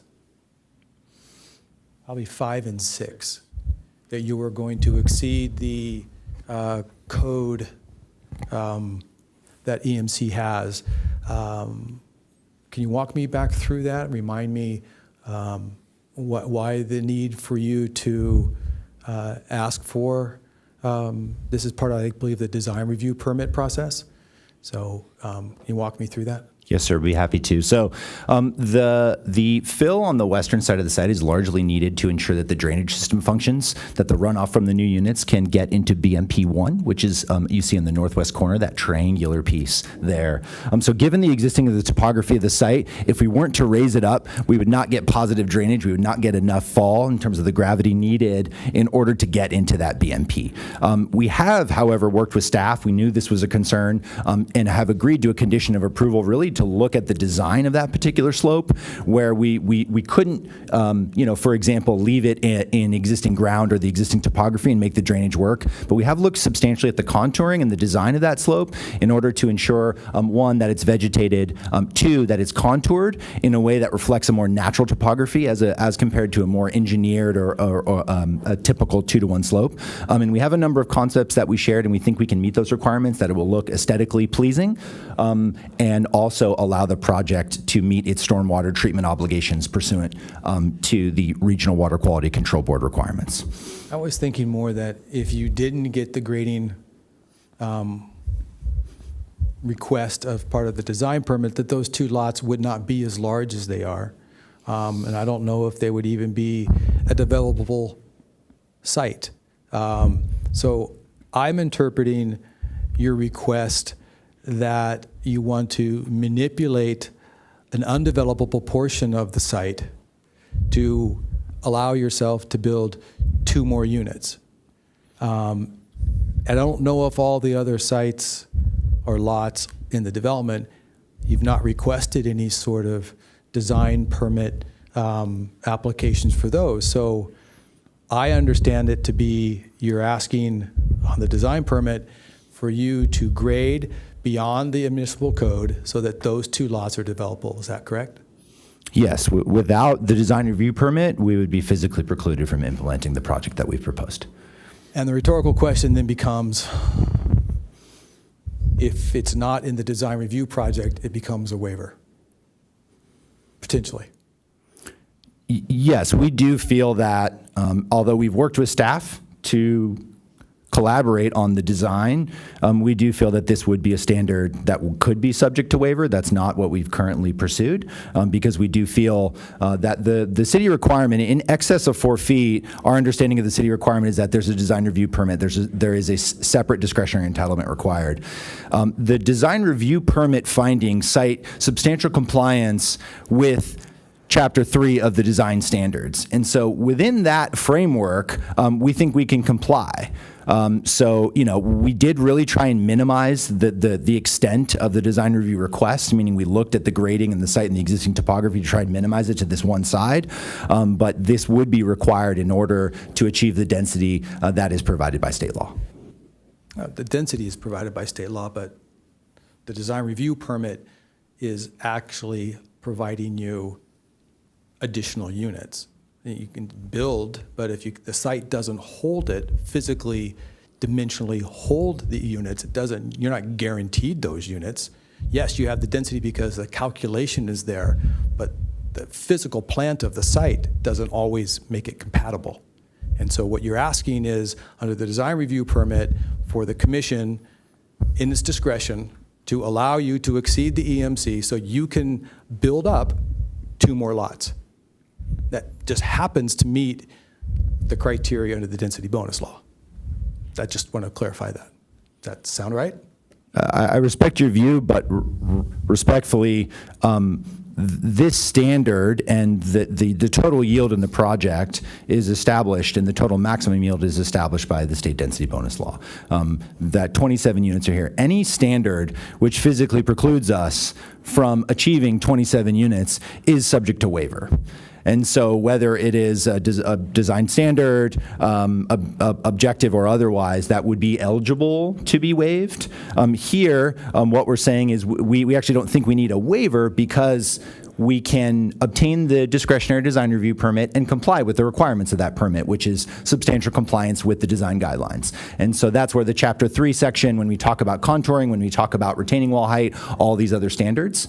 And so what controls in terms of the total yield is the state density bonus. Any local requirement that would preclude us from achieving that is potentially subject to waiver, although again, in this case, that's not what we're seeking. All right, thank you. Appreciate that clarification. I had one follow-up question. At the beginning, you said that you spoke with your neighbor on the west, and there were some concerns about trees and privacy. You said that you had come to agreement on 5 of 7 items that had been requested. What were the items that you have not come to agreement on? There was a request to change the type of house there. I believe it was a one-story. They were asking for a one-story on those 2 particular lots. And just the dimension of the lot couldn't accommodate that footprint. As it was designed, the lots were not large enough to accommodate that particular plan type. So that was, as I recall, the one larger one. And I do recall that there was another one, and I apologize. I'm not remembering what that was off the top of my head. Okay, thank you. Okay, appreciate your patience, everybody. I know there was a lot of conversation. I think it's an important project, and it goes back to November. And I think I asked a bunch of questions that you probably already heard once before, but it's also important to hear some of the answers on how we arrived, or the applicant arrived and the staff arrived at their report. So with my monologue over, I'd like to open it up for, make sure council is correct. Now I can allow people to come up? Is that right? All right, Megan's nodding her head. Again, my first rodeo. So I guess the Deanna will call the speakers. Yeah, our first speaker is Walter Franson with a time donation from Wanda Franson. He just walked back there. Oh, sorry. Is there a PDF as well? I can pull it up. Perfect, thank you. Mark Miller.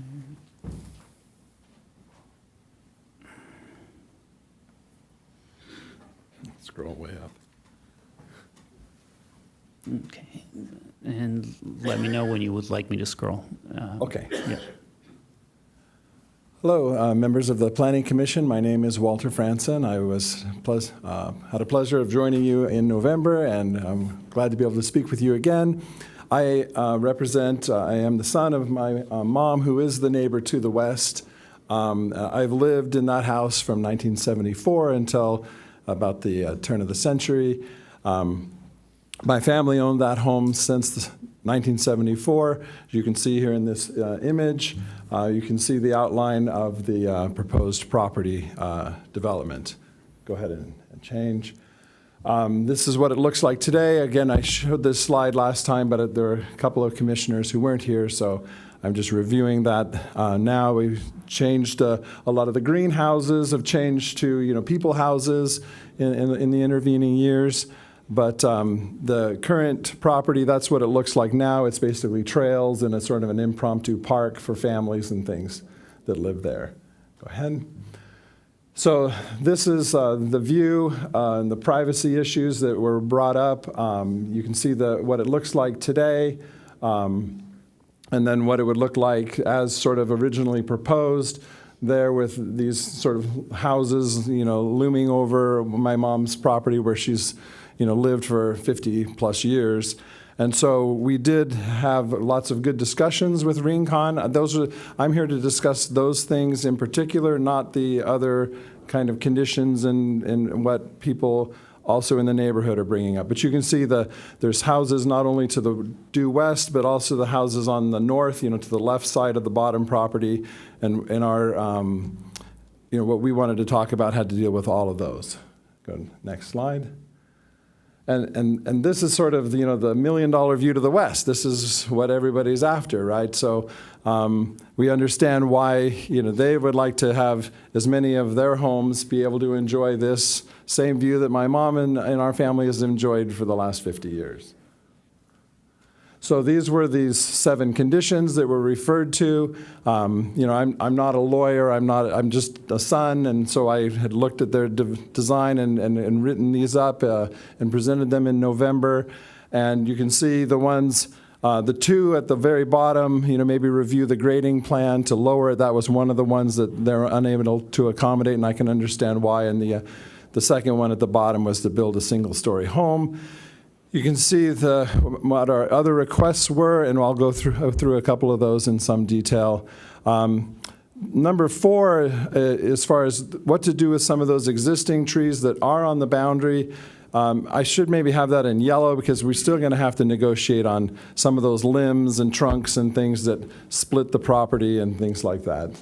If you could go ahead to the next.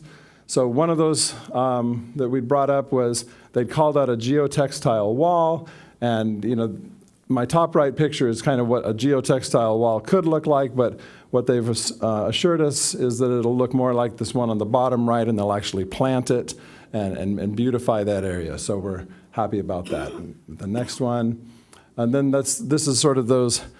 They had some south-facing view walls that would basically just overlook our courtyard and into my childhood bedroom and things like that. And they've agreed to remove those south-facing view walls and just maintain the view to the west, which is where the view is. Go ahead. So I kind of, in order to look at what these trees might want to look like, I laid this out in my SolidWorks program and tried to estimate based on the geological, shapes of things, what you can see in our home on the right and the new homes and the slopes and all of that sort of stuff. Go ahead to the next, please.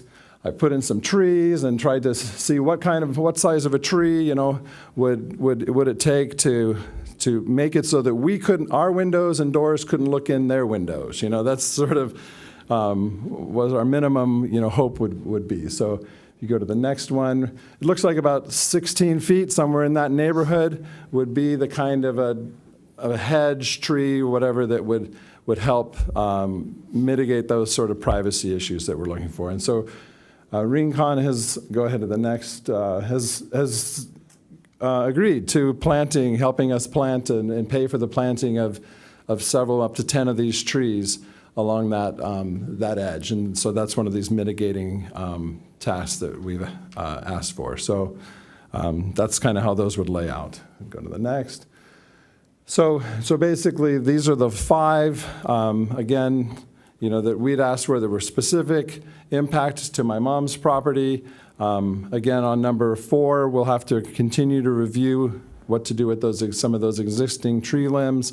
But it has been refreshing to be able to deal with them, at least on these issues, and be able to get some satisfactory answers. So otherwise, as noted on the bottom, without that, it'd really be some pretty major impacts to my mom and to that property. That's all I have. Thank you.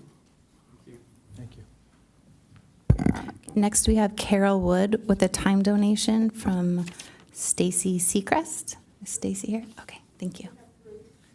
We can give you wanted. Okay. I can't, do I get 2 different 3 minutes? Yeah, we're trying to figure that out right now. Okay, that's good. And what was your name? I'm sorry. Cindy, okay. You're good. 9, you'll get 9. 9? Yes.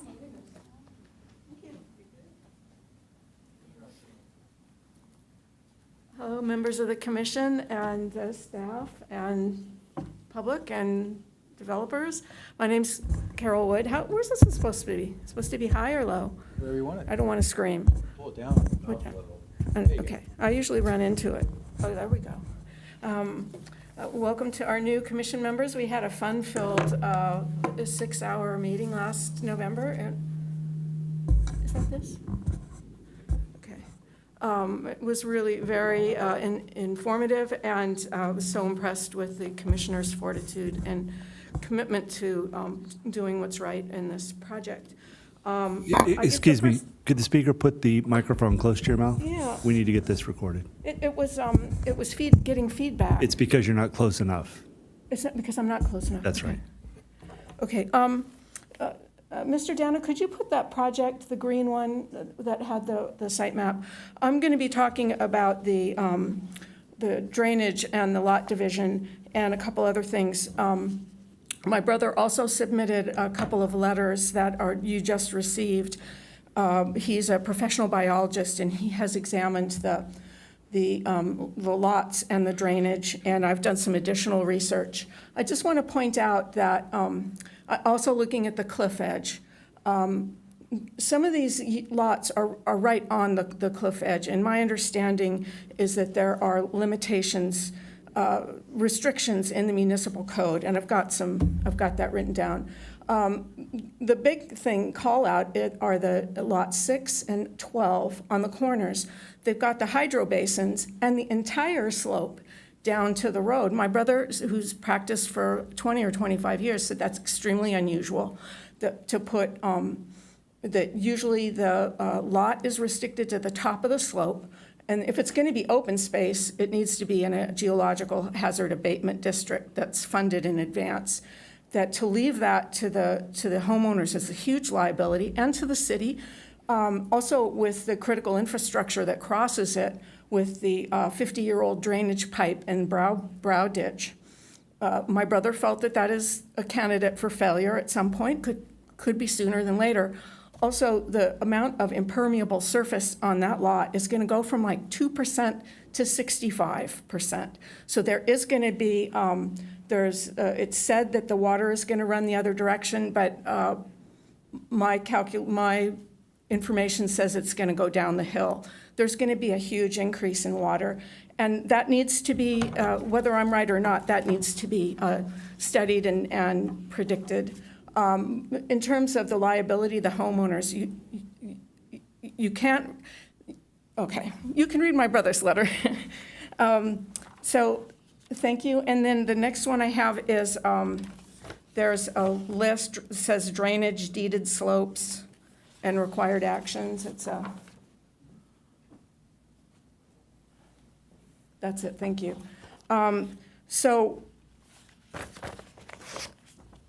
These are some points that I wanted to put out there. They're in my letter that I sent. These are bullet points. And I just want to say that as my family's been 50 years in the neighborhood also. We're on Riqueza Street, and if only 3/4 of the traffic goes up Riqueza Street, that's another 180 trips in front of our house. It's going to be monumental. It is going to be extremely, and it's a very narrow street. The 2-second delay is ridiculous, and whether they're going to be all day. And so I would like the commission to consider the actual living impact of those 270 more car trips, which may or may not be accurate. It could be higher, plus with the school traffic. All right, so I am very concerned about this development for what it's going to do to the hillside, what it's going to do for the future homeowners, for my neighbors with our beautiful Orchidia Oval, a street that is like the oval street that's like a park. That it's our main form of recreation. I don't have a yacht. It's a real public amenity. I'm also concerned about my mom's property, which is on the corner of Riqueza and Orchidia, which is going to be hit really hard by traffic, speeding traffic. Those cars that go around the Knuckle Drive they're mostly going to go on Orchidia. They're not going to go on El Dorado. I would bet. I would do Polymarket. And then they're going to go up Orchidia.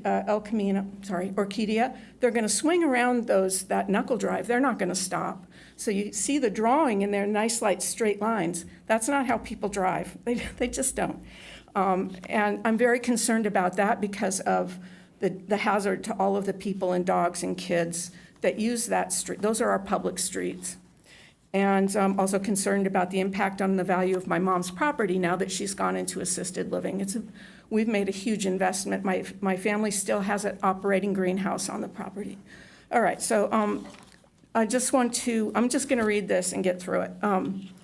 As a neighbor of the proposed Ocean Bluff development, I request the following condition before any final map or occupancy approval. I move that the city require, prior to final map or occupancy, submission and independent peer review of a hydraulic capacity study for the existing receiving system, the developer's hydro modification / detention calculations showing post-project discharge does not exceed pre-project discharge, and as-built / condition drawings for the corrugated pipe. And number 2, either required upstream upgrades to the downstream conveyance or a performance bond or escrow sufficient to fund repairs. 3, recorded maintenance easements and enforceable CC&R funding inspection obligations assigned to the development's lots to guarantee long-term maintenance and protect homeowners, all enforceable in permit conditions. And municipal codes are cited there. So I respectfully request that staff require these items and confirm peer review before any approval. I ask you, if you to take the time to read I'm sure you're going to read it, but to read my brother's 2 letters. They're very informative in terms of some of these problems, and they can be averted. The development may need to make some changes. We're not opposed to the housing. We're opposed to housing that's going to damage the neighborhood and the city. It needs to build us up, not damage the land. And the last thing I want to do is there's a picture of a bee. I have a letter from Mark Miller, who lives on Ocean Bluff Way, and he sent me a letter. I offered to read it for him. Well, I'll summarize it. He has, what do I have? 1 minute. An issue that arose during the previous discussion was Crotch's bumblebees as an endangered species and the potential that the proposed site might be a nesting area for this species. He cites the Dudek biologist saying that there was no possibility of crotch bumblebees. But Mr. Miller lives nearby, and he's examined in his own neighborhood and also seen just from the road on the Ocean Bluff lot that these bees, he's seen 3 bees. Let's see, so there's 2. He's not an entomologist. He doesn't know what kind of bumblebees they are. Would you go to the next one too? And then, and there's another one, and he says they're coming out of gopher holes, and he doesn't know if there's nests in there. There's several local species of bumblebees, and they're common pollinators. We like them. He says that, so in the case of the study that was done of the Ocean Bluff property, it was done in like 2 hours, and my brother also took issue with that in his earlier letter. I think it was November 16th or November 18th. He said that with 7 acres and with 40% slopes, that's not enough time. So Mr. Miller urges you to take the likelihood of the possibility of the bumblebee into consideration and require studies. Thanks very much. Thank you. Thank you. Okay, next we have Molly Hintland. Following Molly will be Wendy. The last name begins with a K.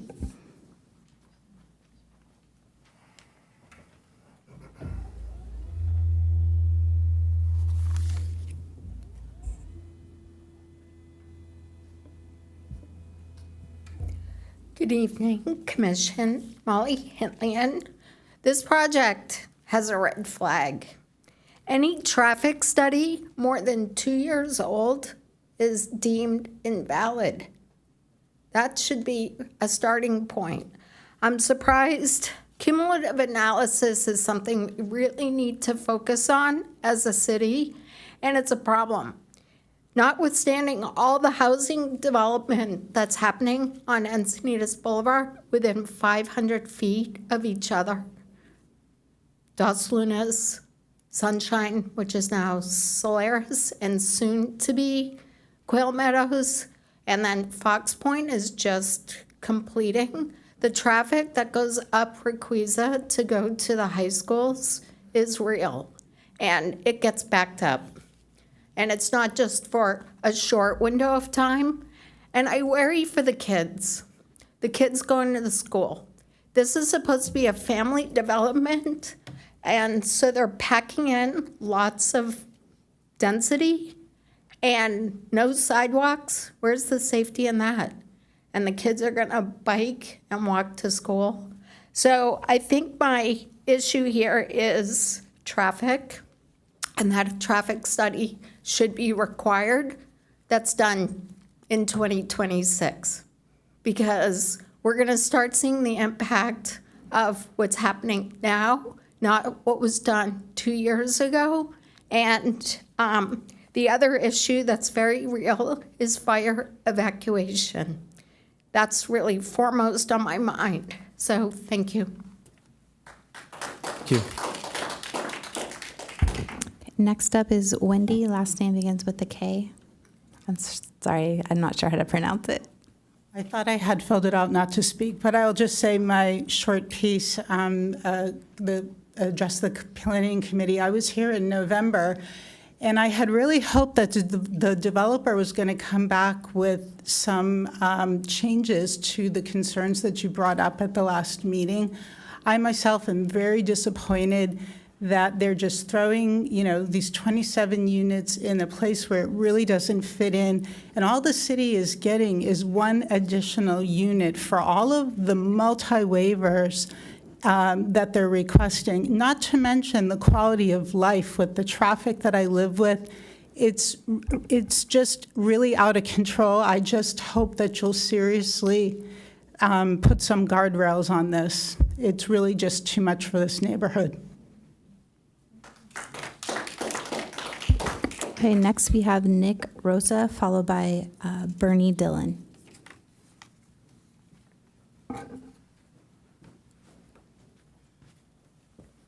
Hello, Commission. My name's Nick Rosa. I live at 587 Camino El Dorado.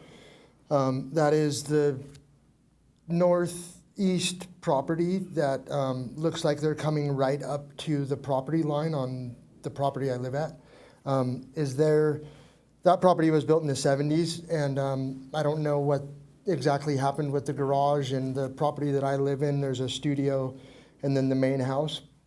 But I have an entrance to my property that's on that north end of Dorado, and it looks like the property from the map, it builds right up to the building.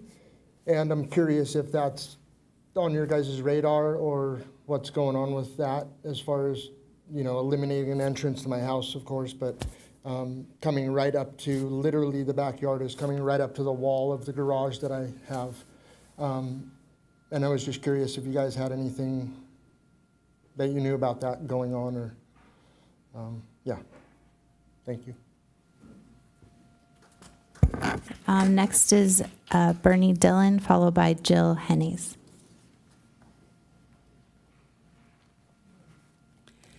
Good evening, Commissioners. I have lived here for over 30 plus years in Cardiff, and I'm dealing with the leftover mess of Santa Fe Drive and cannot wait till it's fixed. The traffic, it takes me from Smart and Final to get to the 101, 45 minutes. It's ridiculous. Since January 1st of 2025, we've had 4 fatalities here in Encinitas, 3 children and 1 adult on a bicycle. The more homes you add with no precautions for the kids that are walking and biking to school, the more fatalities we are going to have. People drive way too fast. We have a speed monitor on Santa Fe Drive. I've seen people drive 53 miles an hour past that school without stopping. I see people on Willow Spring with bumps in the road. They're flying over those things like they're not even there. We don't have the roads to support another 4,000 people on them, not to mention all the traffic that comes from San Marcos and Escondido. And these people are not obeying the speed limits. They don't care. They're blowing through Encinitas, and this has to stop. This development, you have to say no. Enough is enough, because there's another 52 units going in on Santa Fe Drive. 52 units with Santa Fe Drive as calming street. It's not a calming street. It's not a calming street at all. In fact, people drive faster now with the smaller road, and ambulances and fire trucks can't get through. They can't make the turn from from McKinnon onto Santa Fe Drive. I don't care what statistics or anything say. We live on these roads. We drive on these roads. And as an Uber driver, I see the traffic. I live in that traffic daily. This has to stop. We have to start telling the developers, no, not until the roads get fixed, not until we have safety precautions in place, sidewalks, bike lanes that are not on the sidewalks like they are on Santa Fe Drive. We need to make the community safer. We are the 7th most expensive city in the US, according to Forbes. We also have the most fatalities right now in the county for children. This has to stop. We have to protect our children, we have to protect cyclists, and we have to make Encinitas the safest city in the United States.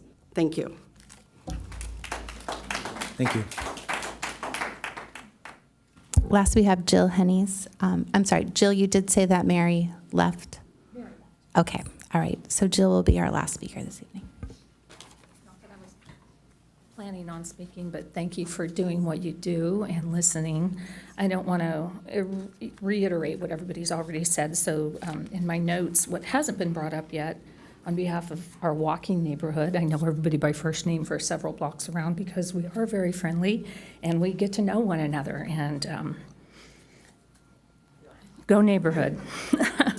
What nobody's asked for yet is, with the impending heavy trucks and construction, is there any way that we can ask for our roads to be repaved after all of this gets torn up in the coming years? We've got the potholes already, but with everything up and down our streets, and I know it takes years of heavy equipment and just everything around these soft-cornered corners that we have at our intersections, it's gonna crumble away. So I'm hoping that something can be done about maybe some repaving on our surrounding neighborhood streets that baby strollers do use on a regular basis. And they're not here tonight, but in November's meeting, Christian Sorensen, it really hit me. They have a special needs son, but his point in November was the children that have to walk up Requesa to get to Ocean Knoll. The little kids, I mean, sure, we've got our e-bikers and our high school kids and our brand new drivers, but the kids that are walking up Requesa and all that traffic was his concern. And around our cute little walking, what we call a cul-de-sac, because you can quietly walk around our park-like neighborhood. The safety of the kids and families and those baby strollers is our priority. We'd love to maintain it. I don't know how else to ask that, but again, we thank you for your consideration and anything you can do on behalf of our neighborhood. Thank you. And just for the record, there were 2 additional speaker slips in opposition but did not wish to speak. Thank you. Do I close public or, the applicant can respond. Thank you. Come on back up and.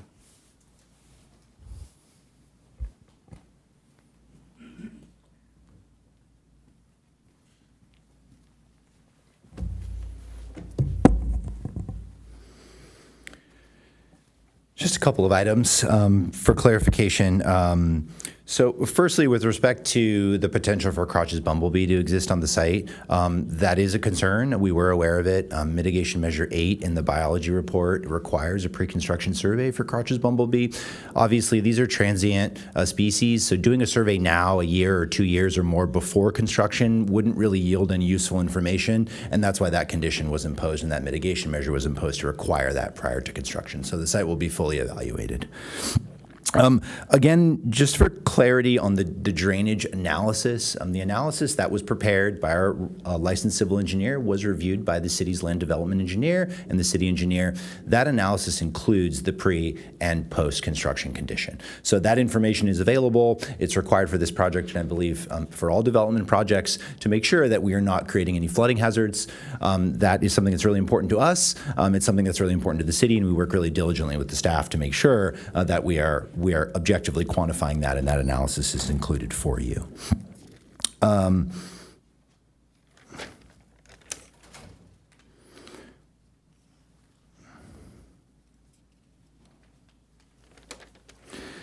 With respect to traffic data, we actually did do a supplemental traffic analysis on the local roadways immediately adjacent, Camino El Dorado and Camino Orquídea, that are adjacent to the project site, and we got traffic volumes. We actually went and got counts in 2025.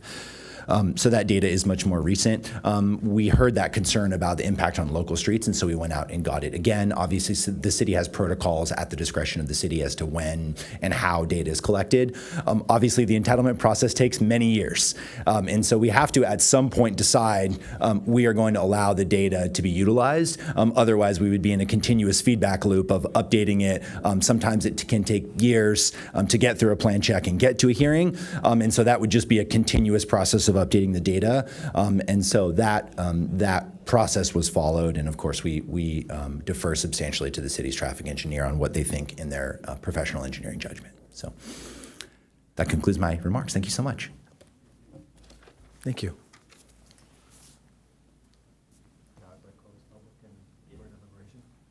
Okay, I get to use the gavel. We're going to close public comments and have commissioner deliberation. Yes. Mr. Chair, this might be a good time to take a short recess. Okay. There might be some comments that we need to. You guys good with that? 10 minutes? I'll be back at 8. We'll start again at 8:30. Thank you. Thank you.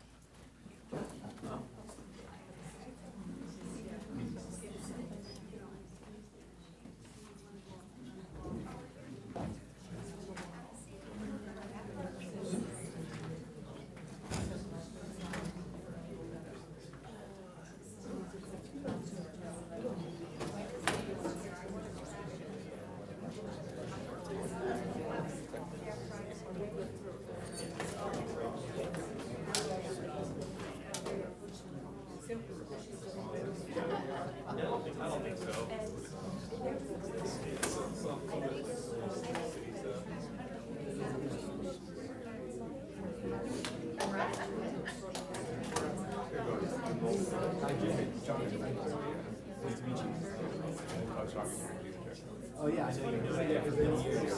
It's wonderful. And he's got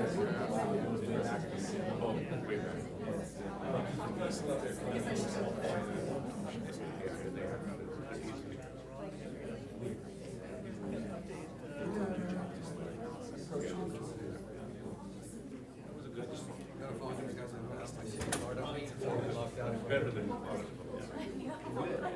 appreciate that. It's good enough. Relative to what's here, so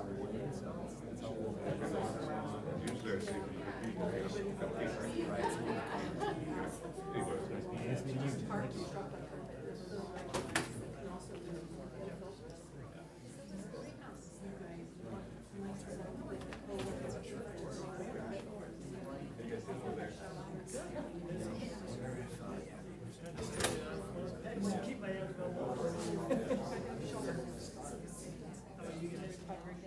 Yeah, same.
I've seen him go, not the dirt road that's right there from his, but then down the cliff.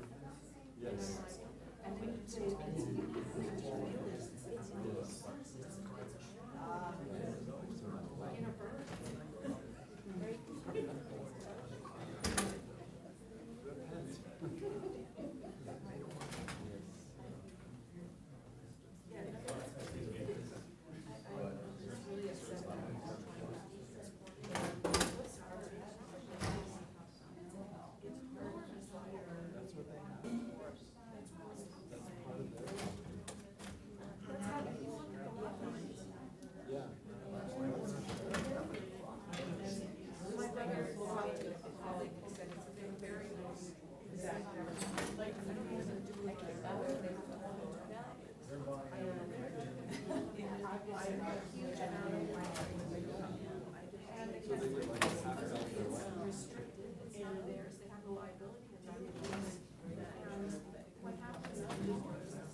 I get to hit that again. How cool. Oh, what is she going to do? Oh, I'm just getting everybody to settle down. We'll go when you go. You give me the thumbs up.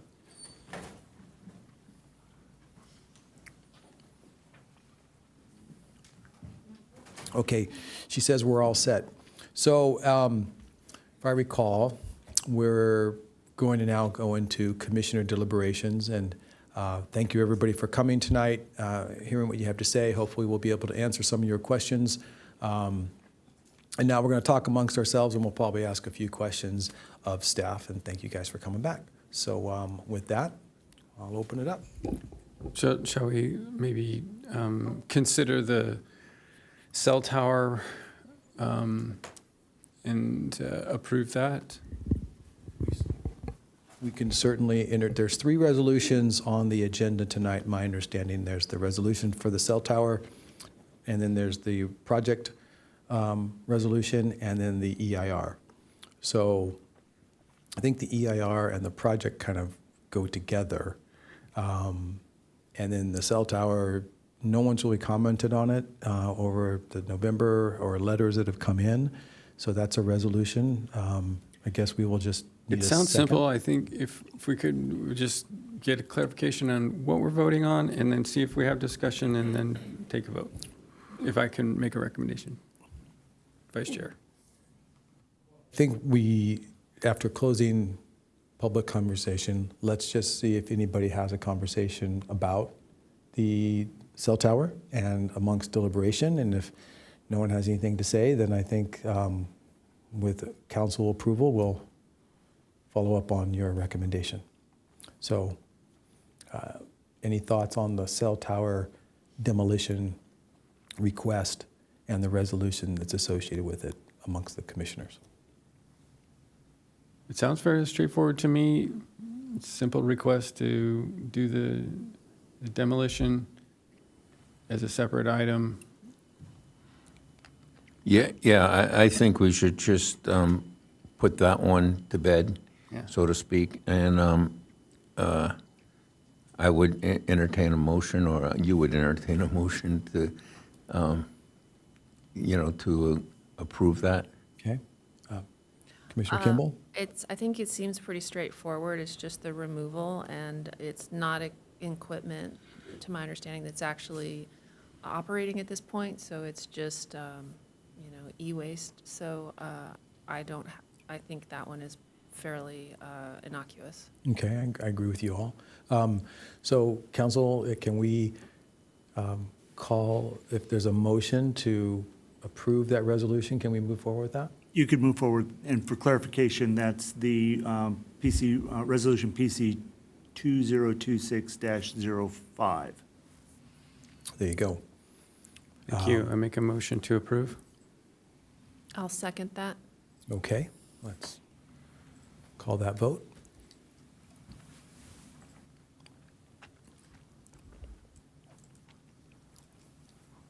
Okay, 1 down, 3 to go. 2 to go. 2 to go. That's right. 3, 2. All right, so like to see if anybody has any, why don't you open it up, Commissioner Whitaker? And Certainly. Happy to start. Yeah. Yeah, another project development that's, difficult for the community, I think. I certainly I wanted to thank the staff for doing a very nice job with the report and the additional report. I did want to acknowledge that I could see a lot of the comments and the contributions that the community had made really got fleshed out in that, and with the resolutions and some of the requirements of improvement. I definitely think that you did a very good job bringing that together, parsing each one of those out, and addressing them in the most effective way, definitely. Thank you to the community for coming out, speaking to the issues, letting us know really how this type of a project would impact you. Being in supportive housing, yet addressing some of the difficulties in that process for everybody. And although we all know that you live there, but we live here too, and we experience some of the same things on our streets out in front of our homes. I'm not sure if it's the affordable housing and the minimal amount of affordable housing, or if it's the size of the lots, or if it's the extensive waivers. But when it's all put together, it seems to come to like a really overwhelming sort of a application, and to the point where it gets a little bit unacceptable.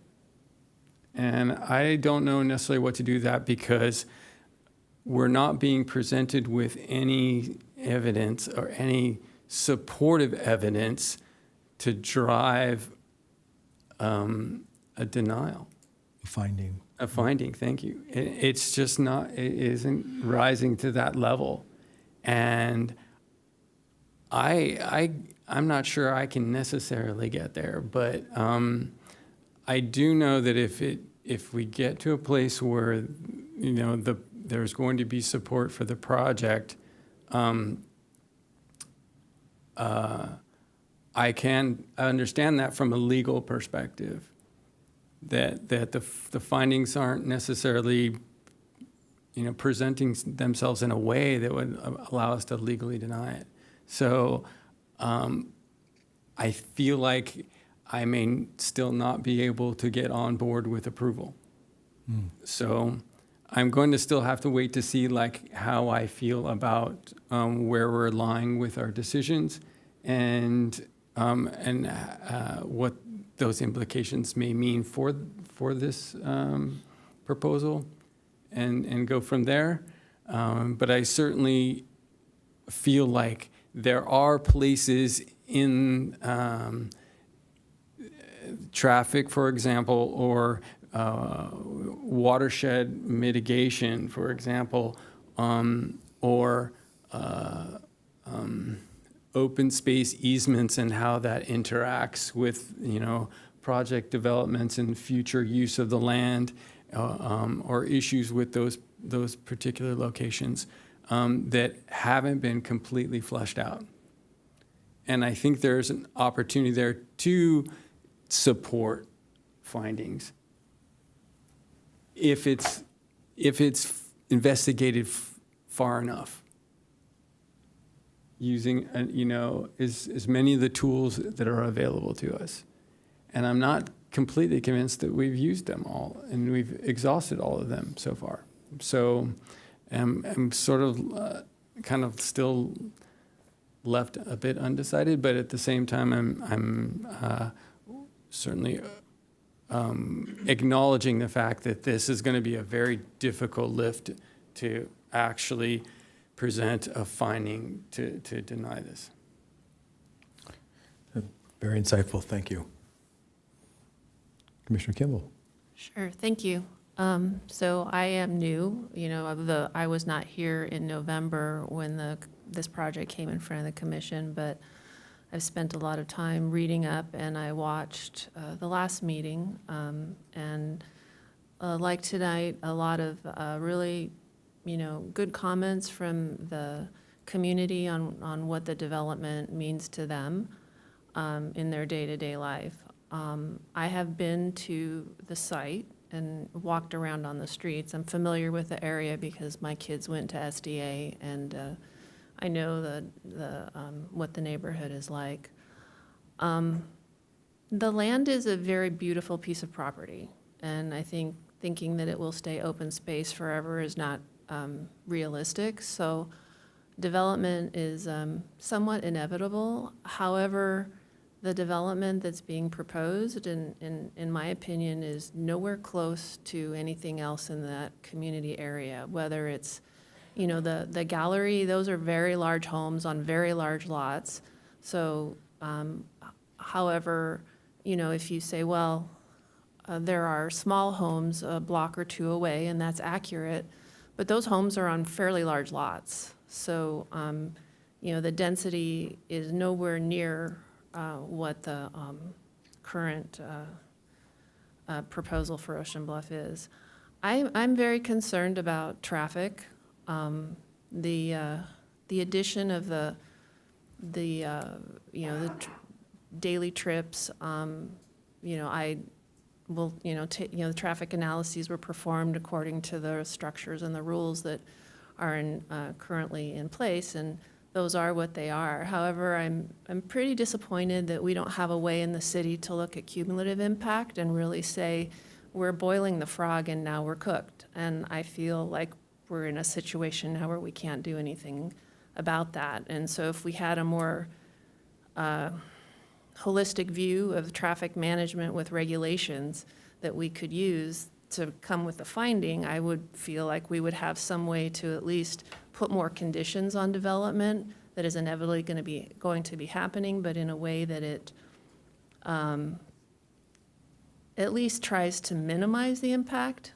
And as Commissioner Whitaker said, we all live in the city. I live near Fox Point, and there's been a lot of impact there, and Quail Gardens, and I worry about evacuation from the neighborhood. About a year ago on Leucadia Boulevard was a small brush fire. Quail Gardens Road was backed up for hours, and Leucadia going east was backed up to the freeway, and so I couldn't get out of my neighborhood.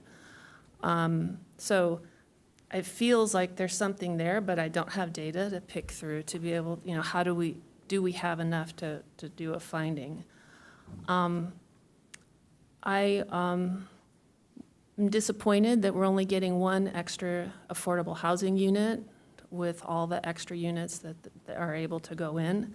That's state law. In my understanding, I'm disappointed that this is all we get, and I'm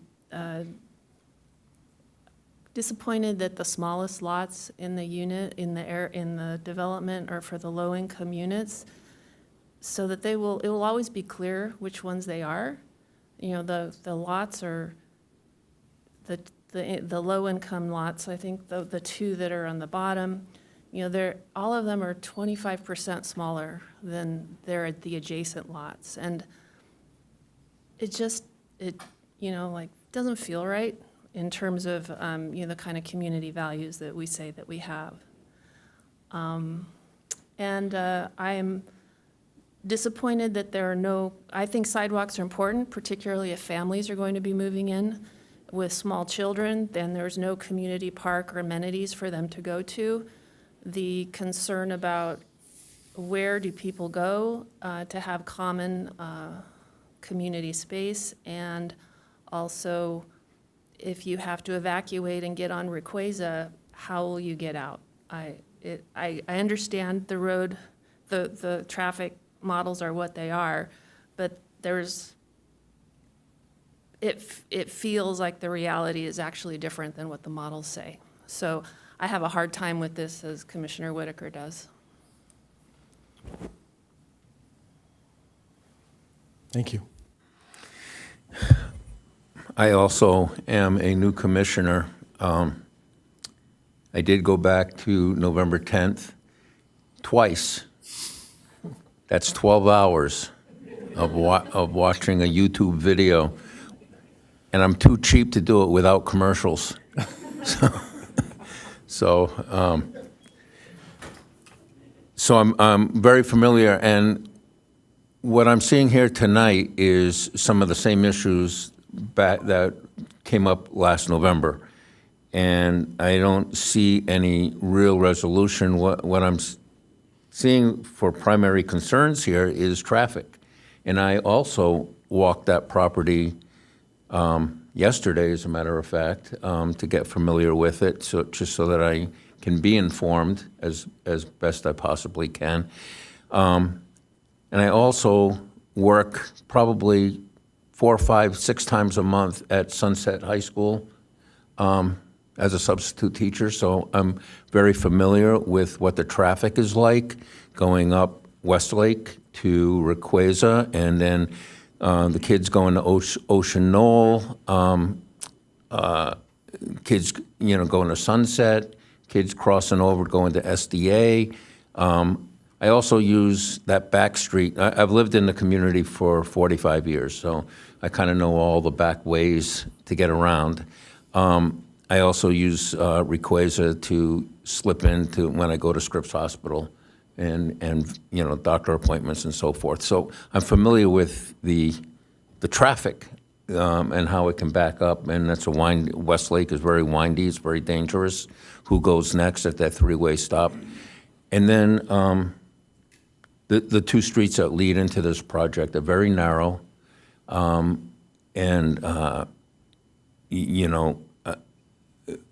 Commissioner Kimball brought up the fact that the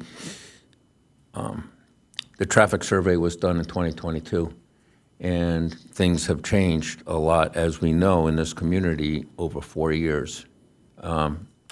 So I have a lot of concern about that. Also, I'm concerned, and the community is concerned about stormwater, and I'm just waiting for that 14-inch corrugate pipe that's just stuck on the side of a hill to come crashing across Encinitas Boulevard someday. And it just looks so haphazard, I mean, who put that there? It's just, I grew up in rural Connecticut and on a chicken farm, and we would do things like that, my grandfather would jury rig stuff, and that looks jury rigged. And I'm real concerned, about stormwater, and Vice Chair brought up the fact that there's gravel that comes off of that hillside all the time, and it's very dangerous. So in that, I think there's some safety issues involved, both with traffic and with stormwater. So I'm very concerned that those issues, going back even before November 10th, have not been addressed. And I think it needs a little bit more due diligence before we can move forward. Thank you very much.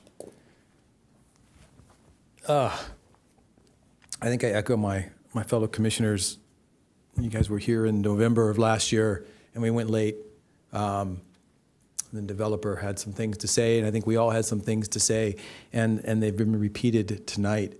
Some things have changed. He's the developer has approached with the city's efforts to the neighbors, and that was a big concern. And while they didn't get 100%, there seems to have been at least an active dialogue, and we have to respect that process.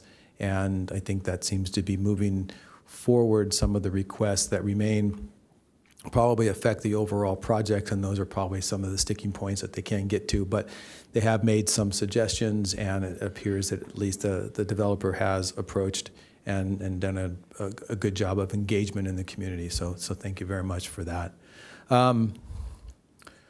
We are looking at a housing density bonus law project, and I think a lot of the questions I asked of staff earlier, and we all asked of staff, was about the waivers and the density and, you know, the impacts of that density, which is the additional houses, the additional traffic, the fire life safety, the stormwater issues.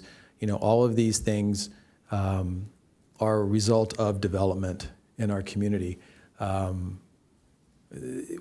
Per the traffic engineer, the site, per the codes, per Commissioner Kimball, you know, it appears to be not impactful enough per the standards that are set. And so we're all having to work within the box that we have.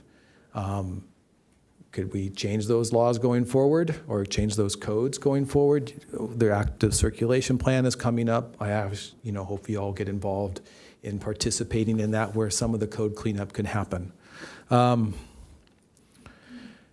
But they do have rights that exceed our codes under the state laws. And so the waivers that they've asked for are allowed, as much as I personally think the ask is egregious. I think Commissioner Kimball noted, and as I did last year, to make the affordable units, we looked at this issue that is there a code requirement or a law requirement that the affordable units have to, I think the word is appearance, and I'll lean on counsel for that. There was a thought last time that the size of the lots were outside of what the state density bonus law required. And I was informed that state density bonus law talks about appearance of the sites. So the fixtures on the outside, and I believe the fixtures on the inside, have to be compatible, but there's nothing in the state law that requires the sites to be of the same size. I'll defer to counsel to make sure that I'm not misspoken. That's generally correct. If you give me a moment, I'll pull up the exact. All right, so I'll continue with my ramble. There's another part of this process, which is the design review permit. And the design review permit is where we do have rights under our code. And we brought up some of the grading issues associated with a couple of the lots where we could look at it from a design review standpoint and affect possibly the way the project's developed. These are hard. All of these that have come before us haven't been easy. Staff, you've done an amazing job. Thank you. Your eyes are all here again tonight. I haven't even asked the B question yet that someone brought up, and we'd like to get to your questions that you guys brought up during your 3 minutes. But this is a tough one. These are, and there's 4 of us up here tonight, and we'll ask council how this works for voting purposes. But these are hard projects to swallow for lots of reasons that everybody's articulated tonight. So I'm wrestling with it, my fellow commissioners, on what to do here. This is our 3rd meeting, is that correct? Correct. So just to remind everybody, 5 meetings are allowed, and this is our 3rd one. So just keep that in the back of our minds as we go through our deliberations. And you don't think we need to yes. What did you find out? Clarification on that Yes, point. please. That's 5 meetings total for the city as a whole. Okay. And not just 5 meetings for the planning commission. Right. So right now, this is meeting 3. If there were to be appeals, et cetera, that would be in those next meetings with Okay. 2 remaining. And the appeal goes to city council? Correct. Okay. The code section that you're referring to about the exterior appearance, that's Encinitas Municipal Code 30.41.060A2. Inclusionary units shall be comparable in exterior appearance and overall quality of construction to market rate units in the same housing development. Interior finishes and amenities may differ from those provided in the market rate units, but neither the workmanship nor the products may be of a substandard or inferior quality. And the next paragraph down, 3, inclusionary units shall have the same amenities as market rate units, including the same access to and enjoyment of common open space, parking, storage, and other facilities in the residential development. So again, we all have a box that we're working within. We have our city codes, and if we don't like them, we can change them.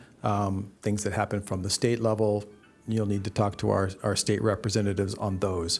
So these are the boxes that we have to deal with. Those are the tools that we have in our toolbox that we're all wrestling with here tonight. So with that, we probably have some more conversation.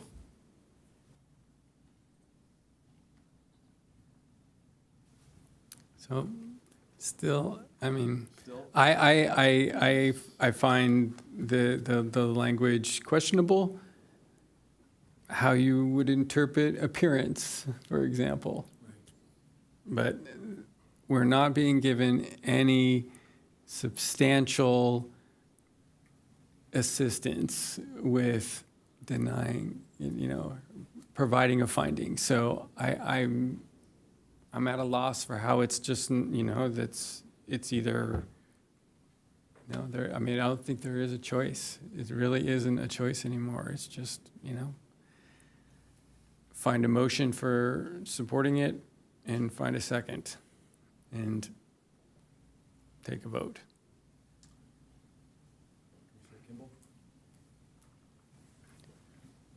I mean, it feels like that.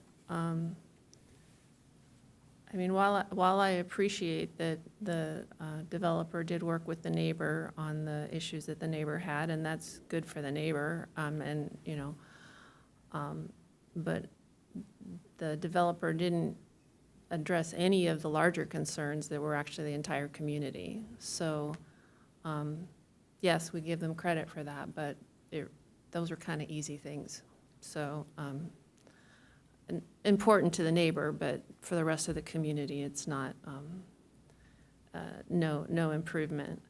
I mean, and some of my concerns around traffic and evacuation safety, those are actually bigger than this development. There are other developments that have been much larger that are contributing, but every little thing adds up, and I'm disappointed that our municipal codes don't give us an ability to have more say in what happens in our city. I would love to understand how the fire department or whichever safety organization said that it's safe for evacuation, how they came to that conclusion, because I don't see it, but nothing in the reports that we've received said that there were any concerns. Well, they're here tonight, so we can ask. Oh, I did not see you there. He was hiding. Okay. Apologies for being short. My name is Jordan Villagomez. I'm the Senior Deputy Fire Marshal for Encinitas. And to address your concerns, evacuation is obviously in everyone's forefront of their minds with the history and the fires that have happened in the last few years and decades. But it's also a larger animal to tackle. We're an all-risk agency, so we don't just mitigate for fire, we mitigate for all risks in the community. When it comes to evacuation in this particular project, it wasn't evaluated because it's not a requirement, and that's based on the number of units it has, the type of road, access. Usually that gets triggered from the state level on roads that are longer dead-end roads, and then in the very high fire, which this is neither, so. So make sure I understood that correctly. So there was not an evaluation of evacuation? Correct. Okay. Even though the evacuation routes go into intersections eventually that are E or will be less than E in level of service once all the development on Encinitas Boulevard is done?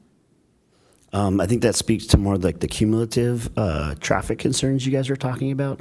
But when it comes to putting standards and requirements on projects, we have to evaluate that site specifically. Okay.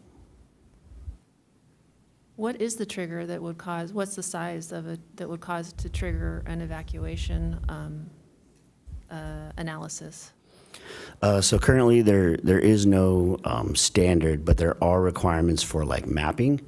And that's for like dead-end roads and very high fire that we're required to map with the state. And then we do have our local ordinances that address the larger projects for the number of units in high fire that would require a secondary access road. Okay. So the evaluation that would have been done then was primarily to make sure that emergency vehicles could get into the neighborhood if they were called? Correct. It's to and from for emergency vehicles, but it's fire access in general. Okay. It's not a traffic concern. We leave that to the traffic division. How do you, so that's an interesting point. So how do you manage that with traffic that is high? The reason I ask is I used to travel a lot to the Bay Area for work. And in Palo Alto, the fire trucks drive on the wrong side of the road during commute times when there's an emergency. So because the traffic is so dense in one direction, well, actually all the time, but there are definitely peak times. So traffic patterns or traffic density patterns are not part of the evaluation.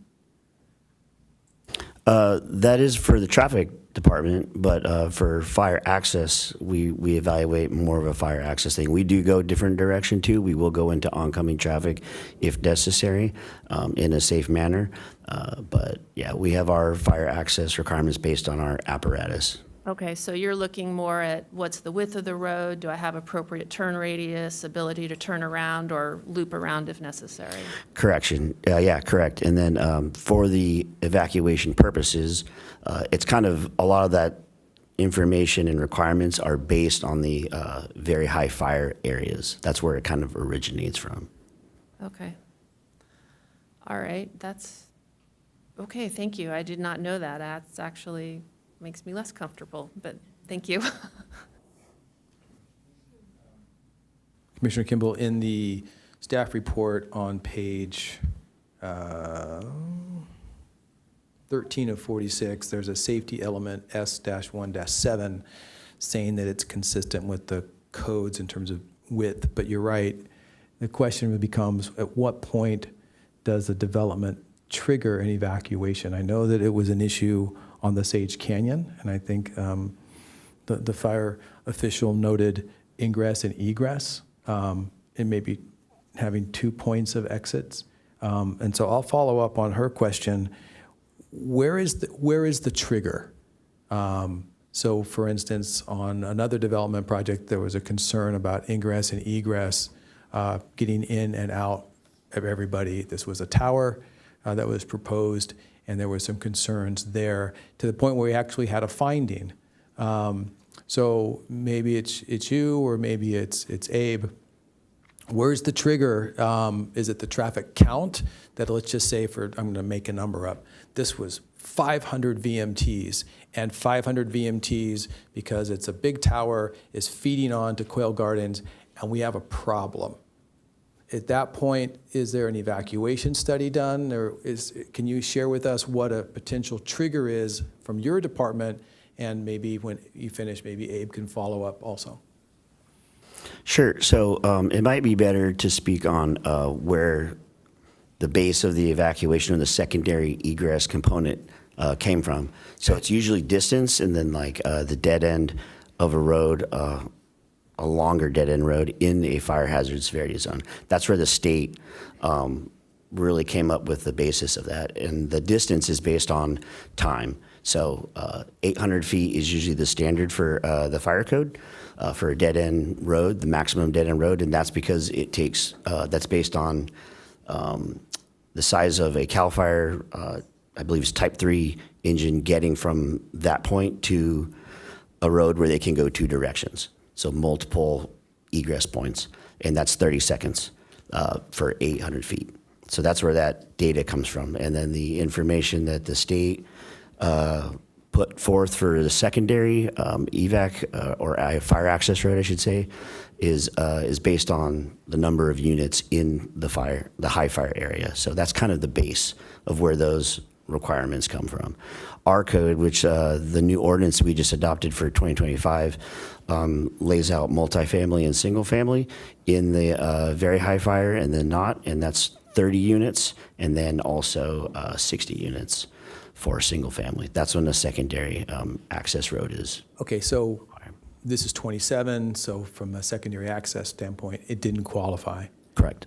So now I'll turn it back over to Abe, because you probably have this answer. So where is there a trigger that the number of either VMTs or traffic counts become such a concern that it gets red flagged, such that the fire department might need to take a different evaluation standard? Because I know in the Goodson project, there was some concerns about fire life safety and exiting the Sage Canyon. There was clearly, that was in a very high fired severity zone, so that had different qualifiers. So this is an infill site, and it's condensed, and getting in and out can be trouble. So can you share with us your understanding of what, if there is such a thing as a trigger?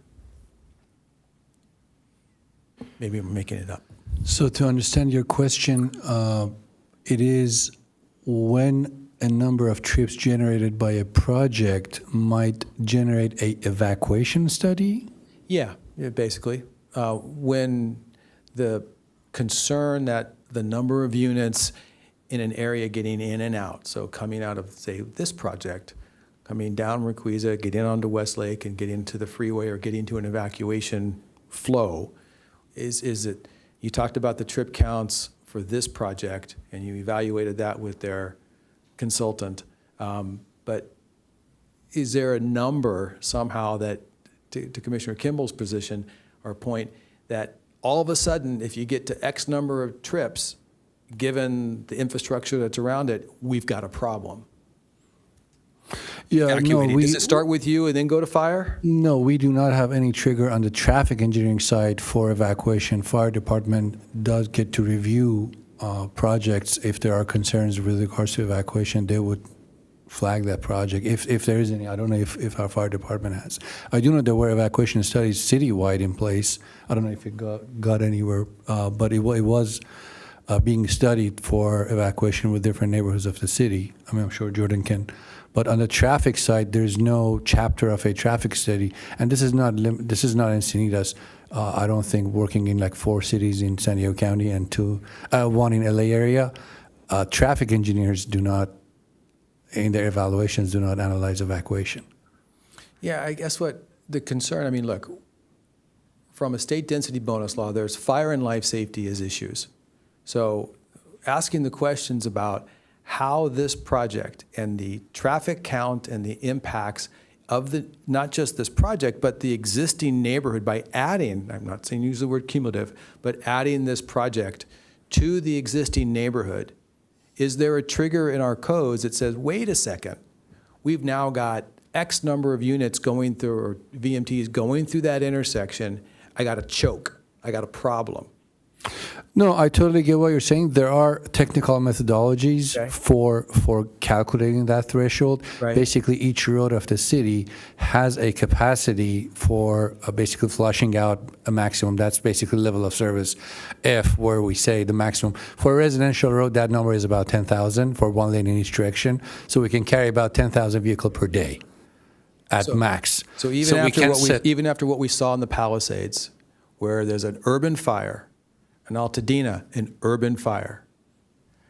Our codes don't reflect any sort of adjustments to what we saw occur in an urban area when people tried to get out. My concern is the intersection at Westlake, and then my concern is the intersection at Encinitas Boulevard in Westlake. So Westlake and Laquisa, which would be the first place you're going to hit to, and then I guess you could go straight and go over the bridge and get to the west side of the freeway, or you try to get out. And I think the question here, as it resolves around findings, is do we have a problem getting in and out of this project, in your opinion, whether it's traffic count at that intersection or the intersection nearby? It's 500 feet away, not even that, it's like 250 feet away, getting in and out of the neighborhood.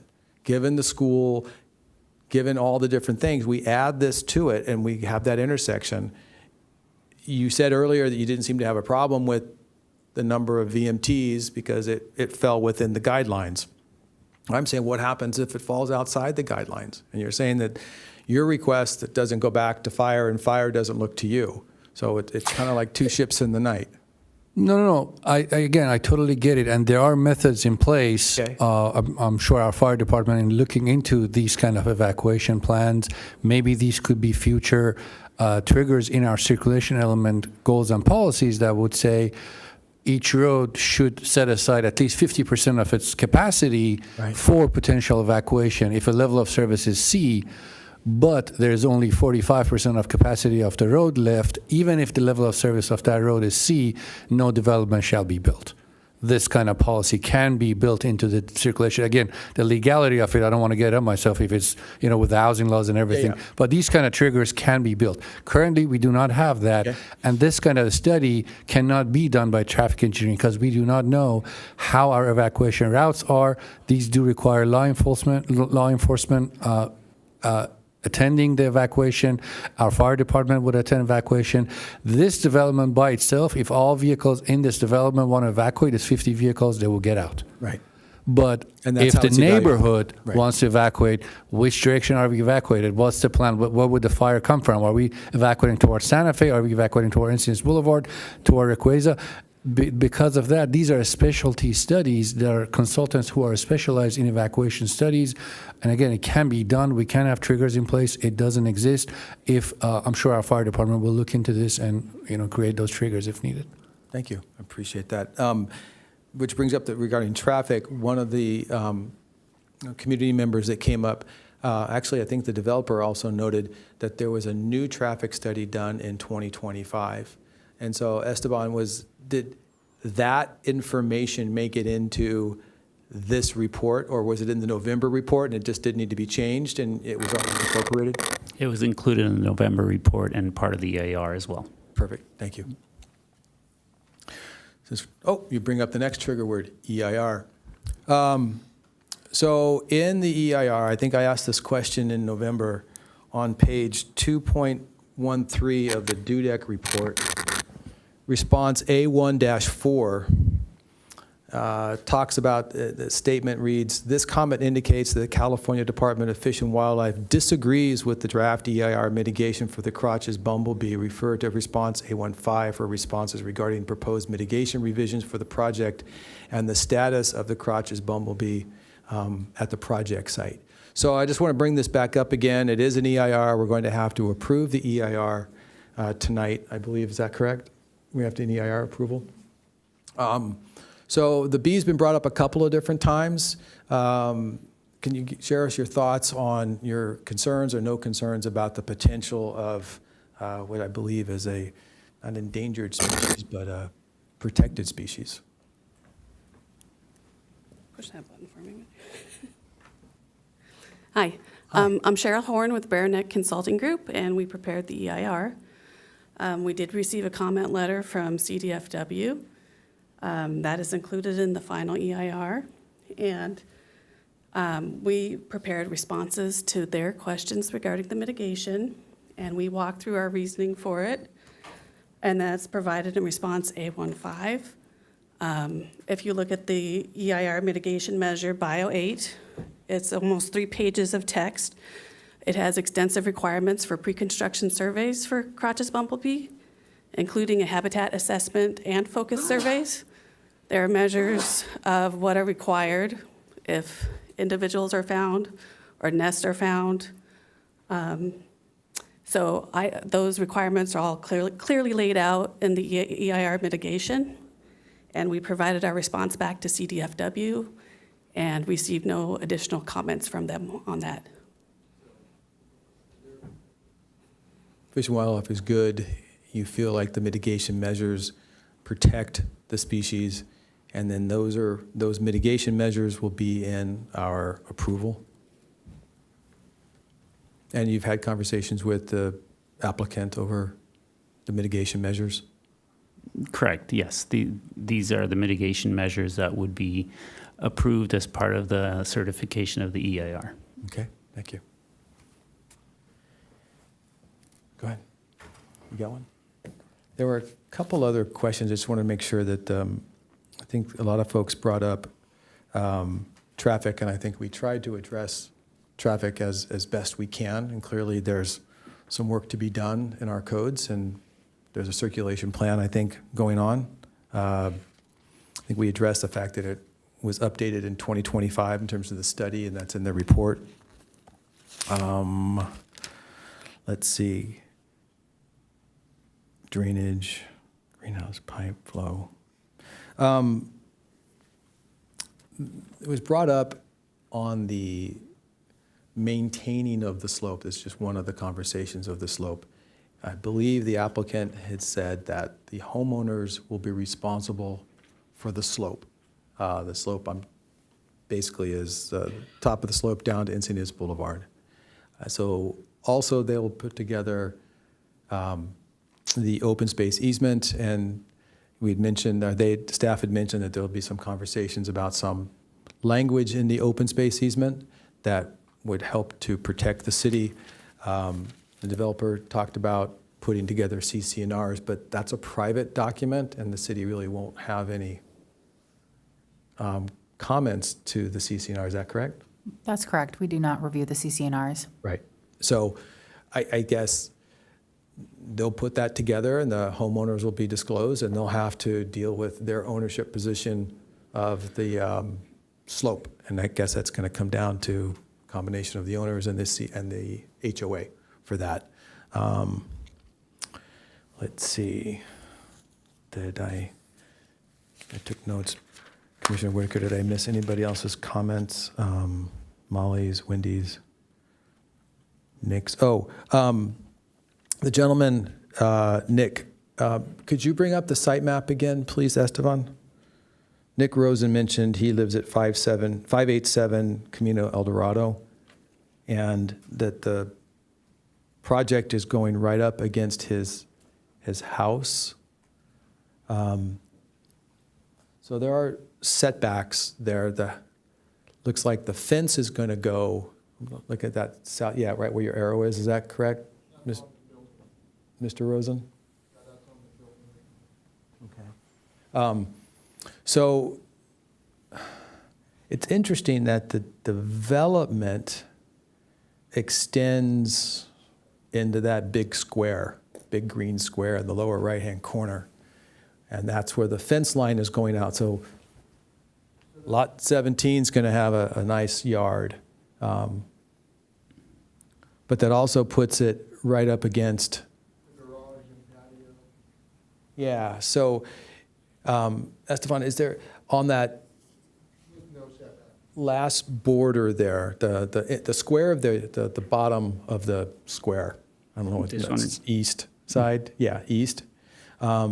What is the setback requirement from that wall to the adjoining structure? I believe this is an R3 neighborhood, and it would be, is it 10? It would be 10 feet from the property line to the structure. So is that looking, it looks to me as if that's on the property line? Right, so it's common for older structures to not have the correct or the current setback requirements just as a function of whenever it was developed. But this is a new development. Well, the existing structure of the neighbor is not a new development. The new development provides a yard, so there's no structure in that yard, and there's a 6-foot fence as permitted by code. So the developer has the right to go all the way to the property line and put his fence up.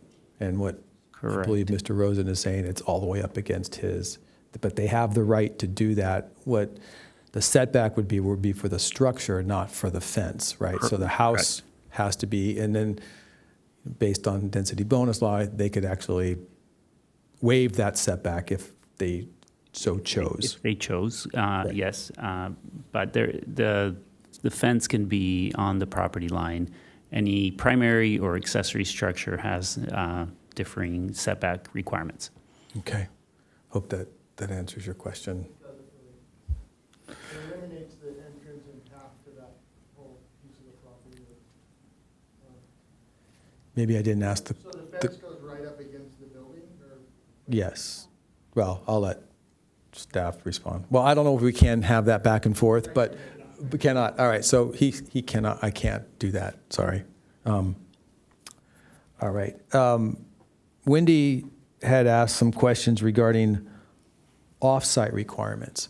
So is there any, in the concern of the speed, which, we have laws on, but as part of the application and the conversation with the developer, are there any off-site requirements under the application where they have to, one, repair the roads up at the end of the construction? I think that was one question. And then number two, there was some reference to maybe I extrapolated speed bumps or some sort of traffic calming obligations under the application or staff's review.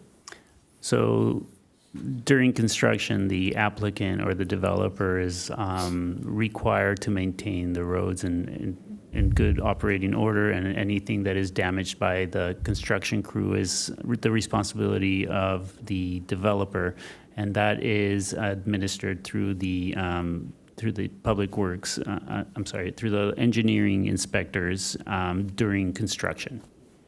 So if you observe the roads today, and then at the end of the construction period, if the observation is that there's noticeable damage to the infrastructure, the city has the right to.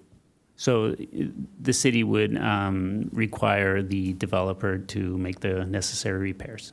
Okay, and then anything else outside of the road, meaning is that road all the way up Westlake and Requisa, or is it, where do you define the impact of trucks coming? I mean, there's big trucks with soils. If I'm just watching the Greek church and the site on Manchester go, there's a lot of big trucks. So where do you expand the impact? So prior to the issuance of a grading permit, the city will review the haul route that is presented and approve that haul route. So anywhere along that haul route would be the responsibility. Okay, that's a good question. Haul route. Any indication of what that haul route will be at this point in time? Not at this time. No? That's further down in the process of grading and building permits. I've always been disappointed in the haul routes from the Goodson project because every now and then someone's driving down Rancho Santa Fe Road and I snap pictures and get the name of the groups to do that. So when will how's a neighborhood, how do you find out what that haul route's going to be? Do they sign up for the development services? How would they know what that route's going to be? All the permits that are applied for are public record and can be requested. The public is welcome to call development services and ask for that that's gonna be. Whenever it comes in. Yeah. Okay. Those are the only real questions that I had of clarification for staff, biology, water. Anybody else think of anything else? Just one, on the study that was done in 2025, traffic study, that was only for the surrounding streets of Arcadia and El Dorado. It didn't go any further than that. Is that correct? So we don't really have a comparison to the study that was done in 2022 that showed all the way down to the Westlake Encinitas intersection on what the actual traffic is today, or, 6 months ago. Yeah, that is correct. I know that 2022, the schools were back in session, but COVID was still pretty, even though, we weren't under stay-at-home orders, if you worked in a sort of a professional kind of office job, most people were working from home. So I don't know how good that data is from 2022 in terms of what's happening now. And while there are still people working hybrid from home, I think we all enjoyed low traffic for a year or so, a year or two, before it started to get back to normal. So that 2025 data was just, I don't know if it's 500 or 1,000 feet or however long it takes to get to Rayquaza. Why wasn't it duplicated? Why wasn't the same exact traffic study duplicated from 2022 to 2025? And if you, to Commissioner Kimball's point, if there was a wider net of count in 2022, why was there a narrower count in 2025? Usually it's at the traffic engineer's discretion. I do believe the traffic engineer who was reviewing this project at the time did not consider it a necessity due to, we get various projects, studies, various changes, various traffic counts. The changes in the traffic of the neighborhood probably wasn't to the level that would trigger that sensitivity. Yeah, It's certainly something that could be asked. I really don't see it changing much, but I don't know. I mean, when you build 1,200 units across the street, it seems like that would be a change in the neighborhood dynamics, warranting at least a duplication of the original study. I guess that's water under the bridge at this point. But when we're looking at findings in a state density bonus law project, findings are critical. Traffic, health and safety are a critical component of a finding, whether it's biological, fire, and to our concern of having the data necessary to make a finding on a density bonus law project is a critical path item, that we need the tools.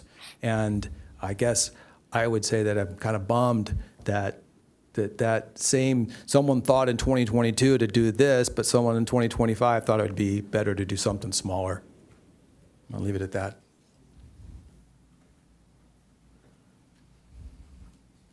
Okay, deep breath.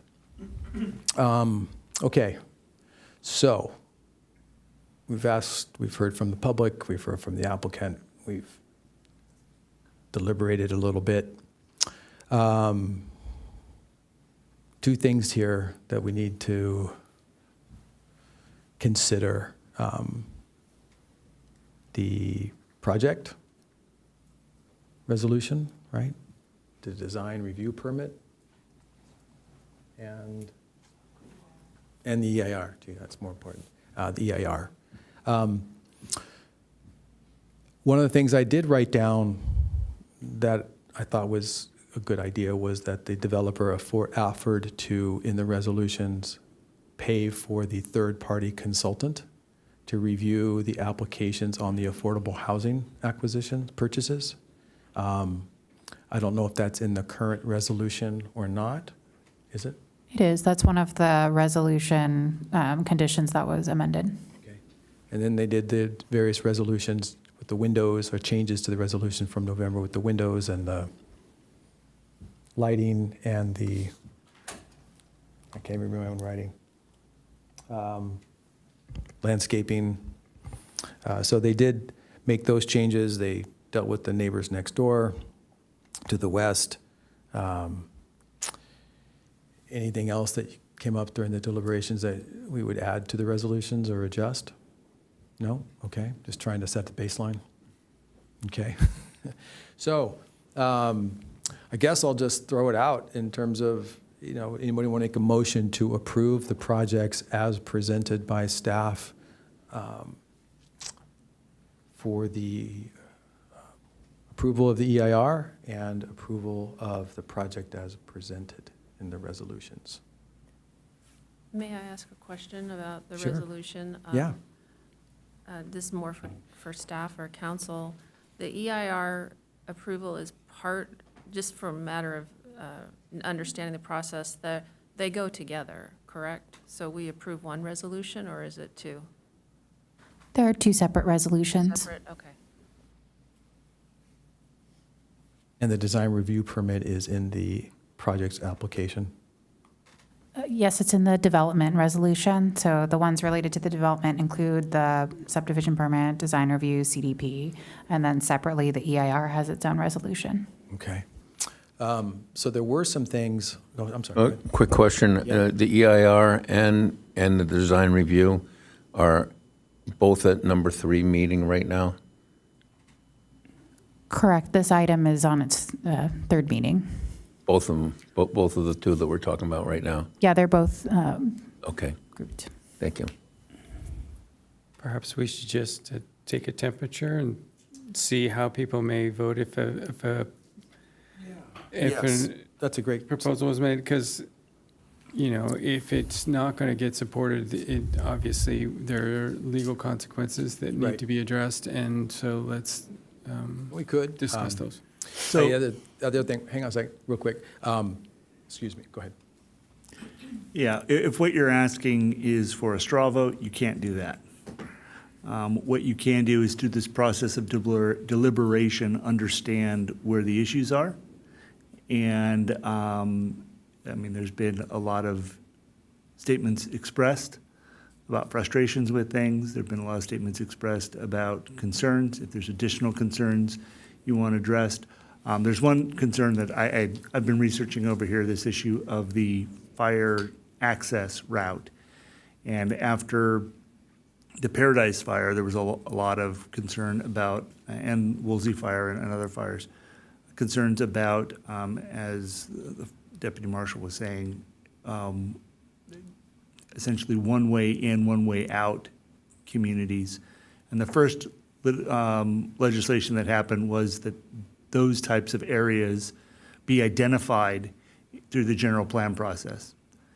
Then there was another bill that was went through the process and that would have required developments requiring 40 trips, that there be additional fire analysis done. That was not made into California law. That was presented in the legislature and is not California law. So as staff was describing, these issues of fire evacuation routes, that is a requirement of our safety element in the general plan and is periodically updated. But the law that would require a development of this size to specifically analyze how the evacuation route of 27 additional units, that is not under California law. So staff was saying that, but really giving long-winded.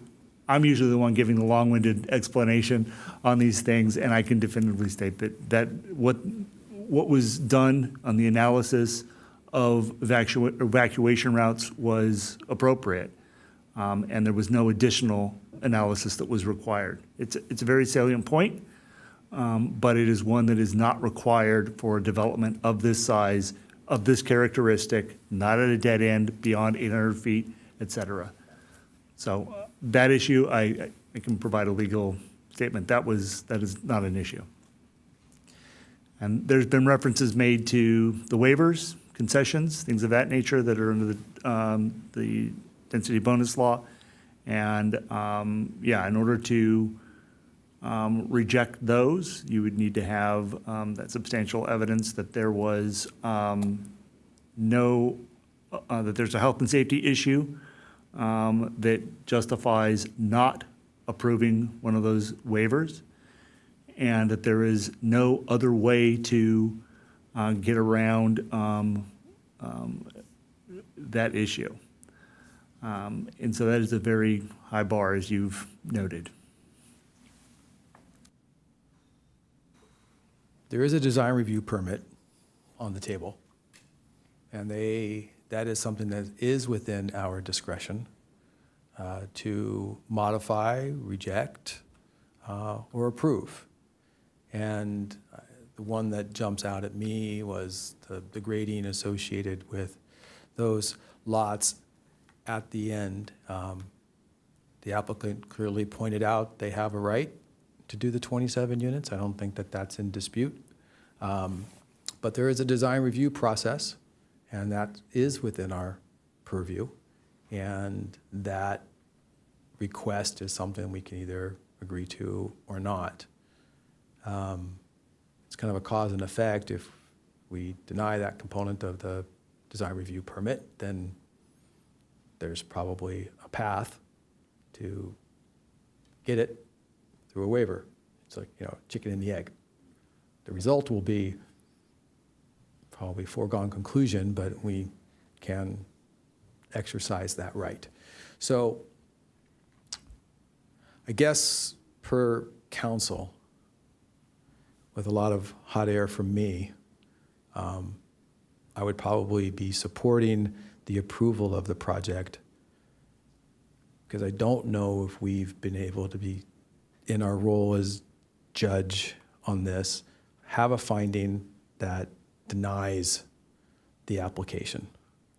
A lot of things I don't like about it, a lot of things that other people have stated. Biology's been satisfied, traffic's been satisfied based on the current codes. But I don't know if we have a finding at this point to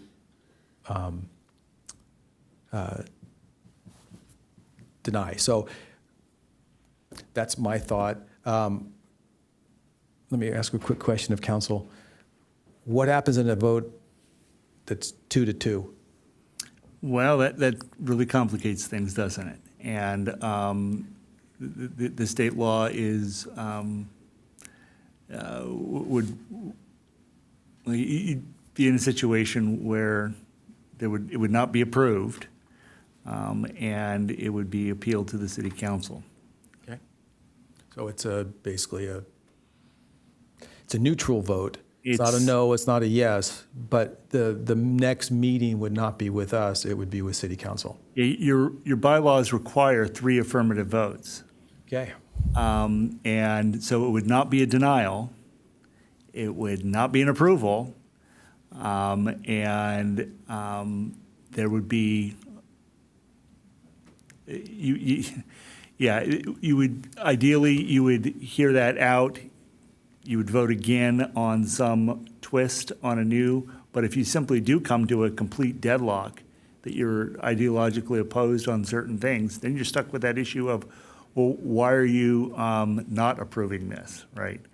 And that's where the findings issues come in and so forth, and then it creates a real legal issue. Okay. I've heard that before, but it's important that I hear it again. So after council's opinion and our deliberations, I will make a motion, since we can't do a straw vote. I guess I'll be making a motion to approve the projects as presented in the resolutions.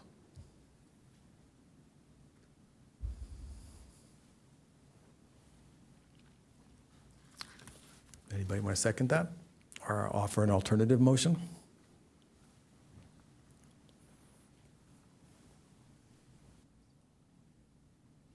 I do not have an alternative motion.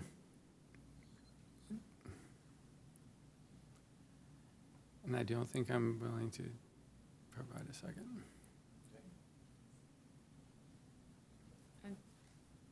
I'm sorry, I didn't hear what you And said. I don't think I'm willing to provide a second.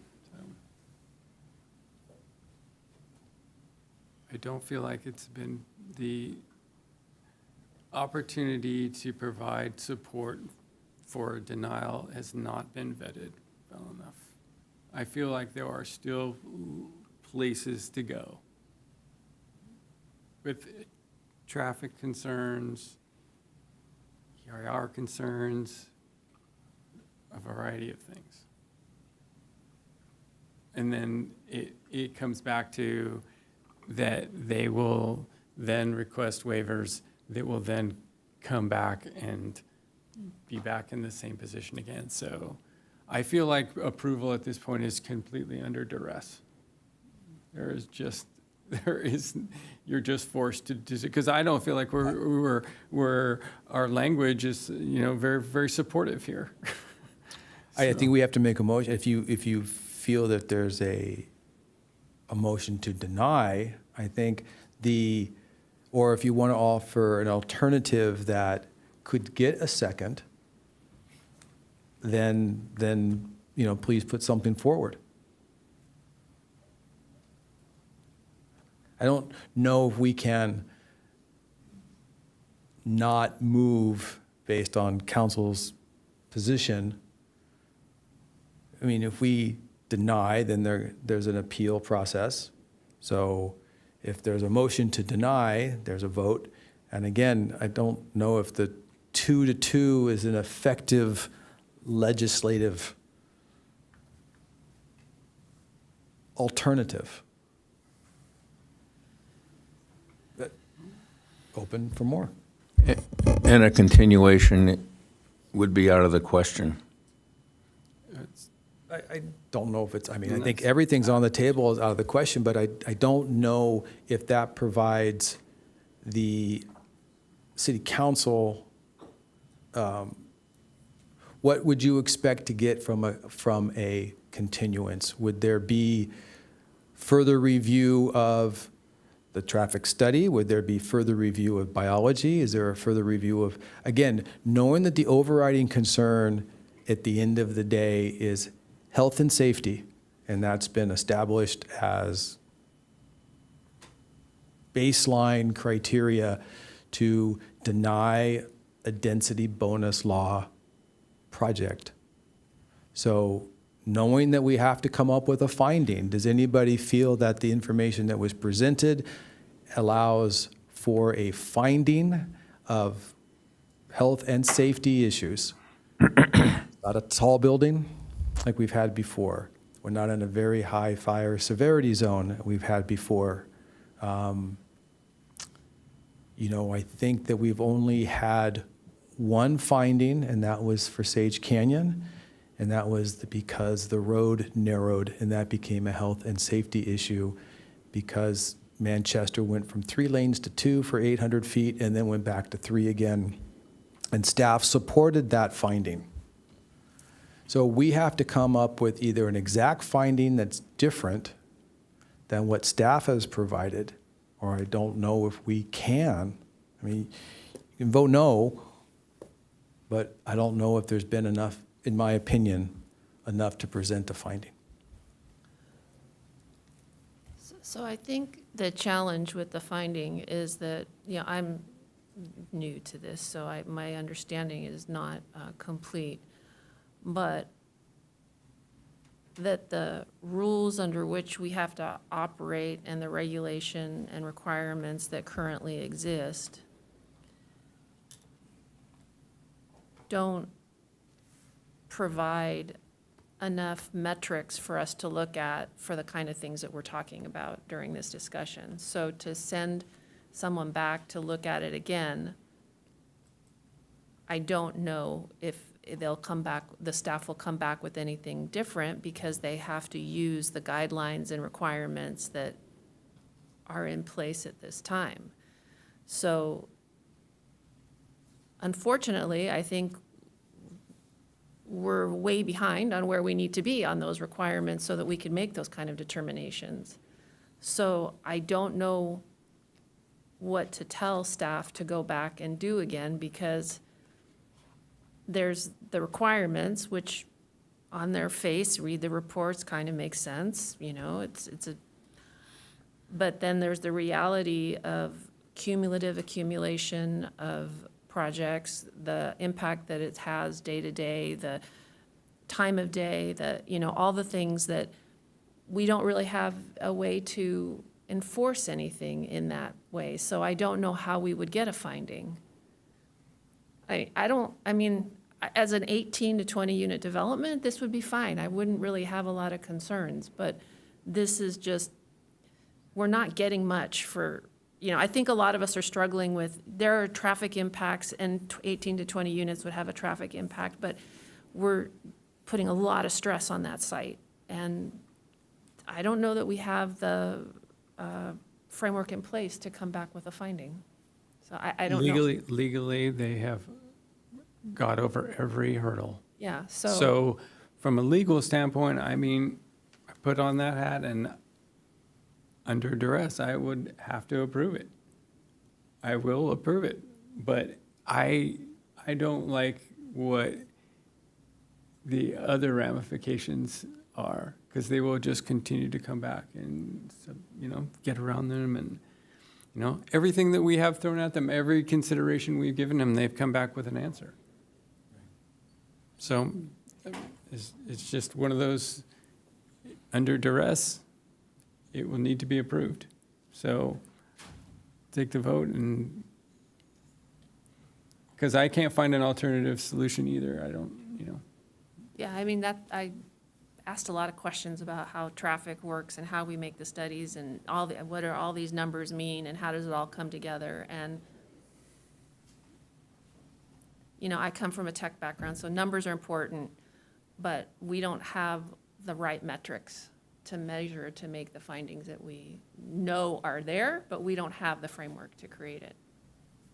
And that's unfortunate. Nor the right language and the local, guidelines for, making an appropriate lot size in this scenario, or that the amenities are the same. Or define You appearance. can have the same number of bedrooms, but, they're building a 5-bedroom home with 2 baths. I mean, forcing, people with lower income to live that way. And it's unfair.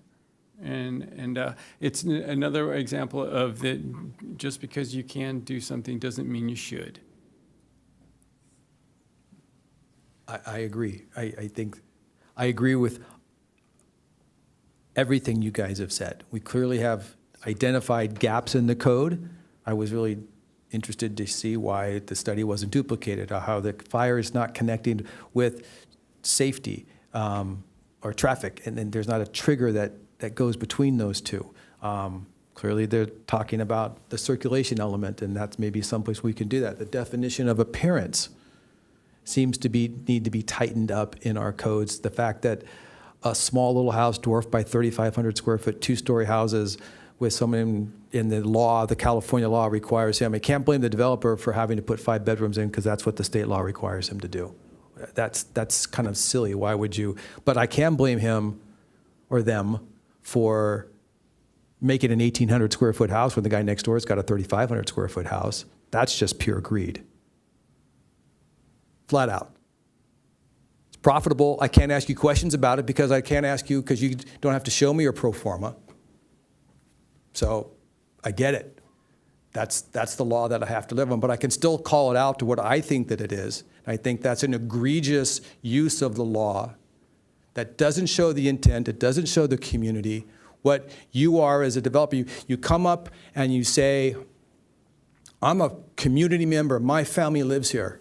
And yet you give us a project that clearly calls out the affordable units as just being tiny, squeezed in, minimal yards.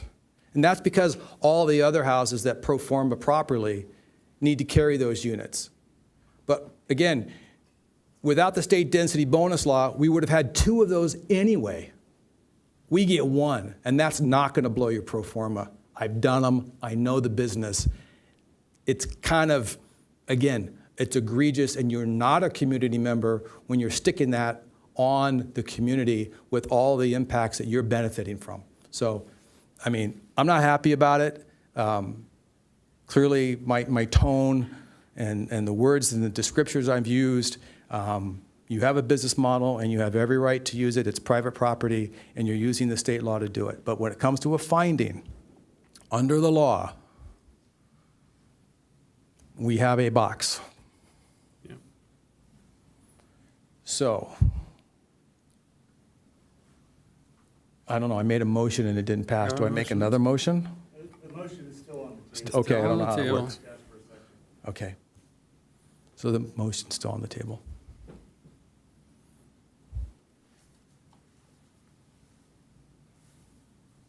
I will second it. Anybody want to make an amendment? No? We'll call the vote.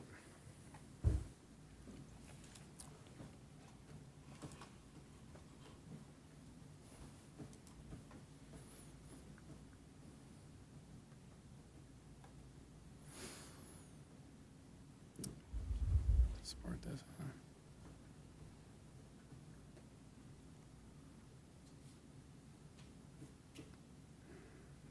This is the approval of the project.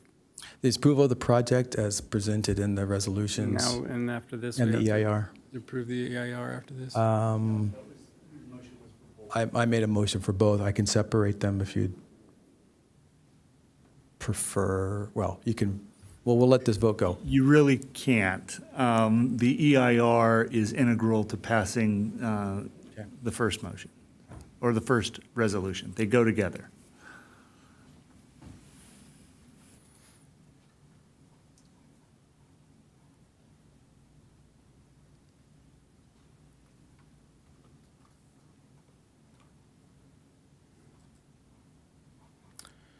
Okay. Motion failed. So I'm going to lean over and ask again, do we continue to deliberate? Yes, you do. Yeah, it was, if there was an issue, an alternate motion would be a motion to deny. And of course, the motion to deny needs a reason why you're denying. If there is a motion, if the deliberation is about denial and it is about the waiver, we need to then take a 20-minute break, caucus, and develop a resolution to that. If there might be alternatively, there might be an alternate motion to approve, but with a condition, a change to something.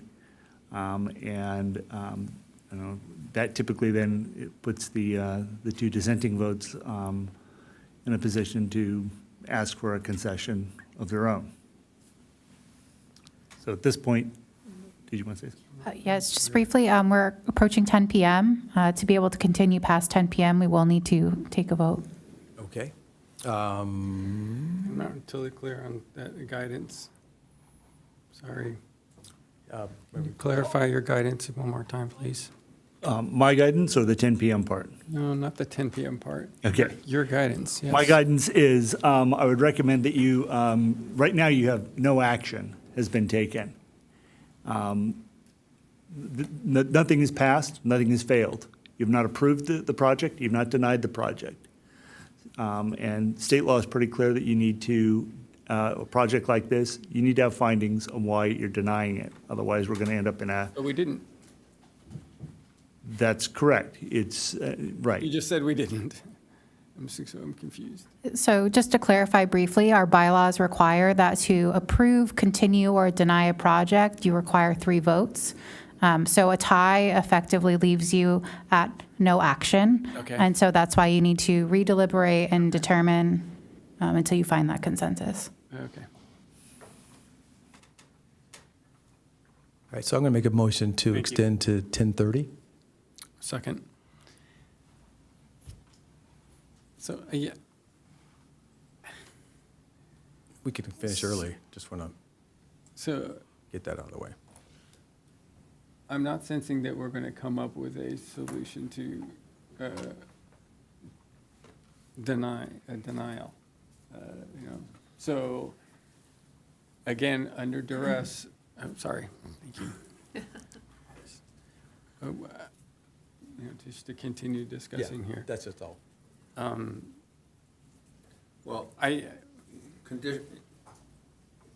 Council mentioned conditions, another motion, a new motion with conditions. Is that a possibility? Yes. And can anybody suggest what those conditions would look like? What they would look like is what it would take to address your concerns that prevented the no votes from voting aye on approval. And that might be something relating to I don't know, whatever the issue was that caused concern there, adding that little bit more towards to get you to yes. That's what it would mean. So for a hypothetical, a condition might be a new extensive traffic study. And if that was a condition and they did a new traffic study and it was determined that, you know, other things needed to happen, but we voted yes, what would happen then? So if there was a condition to do more analysis, so the analysis is done, what's done with that analysis? It's just a book that's put on the wall, right? If the condition were something along the lines of, you know, making sure that, you know, I don't know, the mention was made of the pipe, that the pipe was replaced. If that was the thing that was keeping someone from going to yes, and you impose that, they could say no and appeal it themselves, or they could, but if that got you to yes and got the project moved along, things of that nature. But adding additional study, adding additional analysis, saying, yes, you get your project, but you have to come back, that's really not a yes. Yeah. So.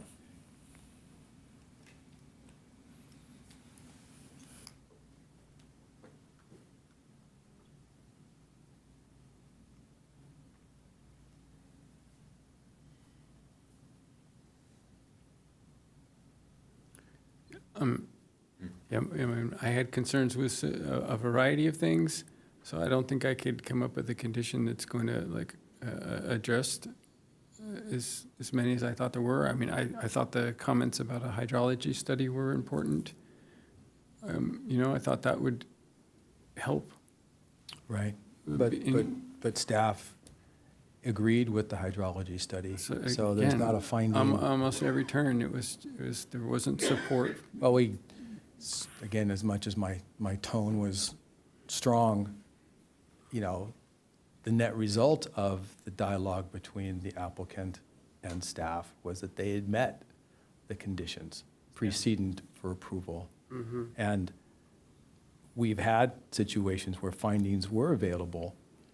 In this particular case, you're right, they've met every hurdle that was presented to them using the tools in their toolbox and have passed, as much as we might not like the result of it. They've answered all of the questions.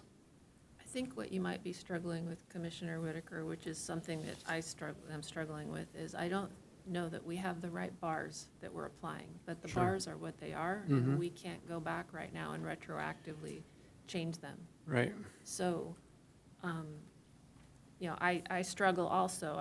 If I could say no, I would say no, but but if there are objective standards that have been met,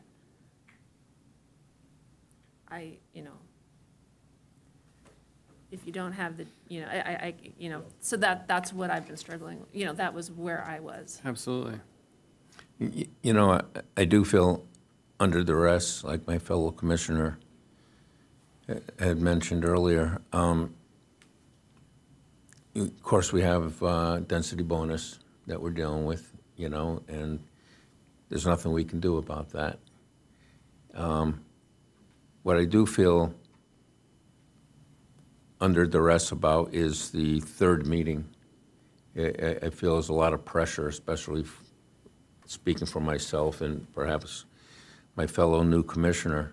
We weren't here before to, we're just jumping in the middle of this firestorm here. So I feel there's some duress with that. So I'm not real comfortable voting affirmative right now, but, you know, I guess we've got another 29 minutes to talk it over. We've gone till midnight. No.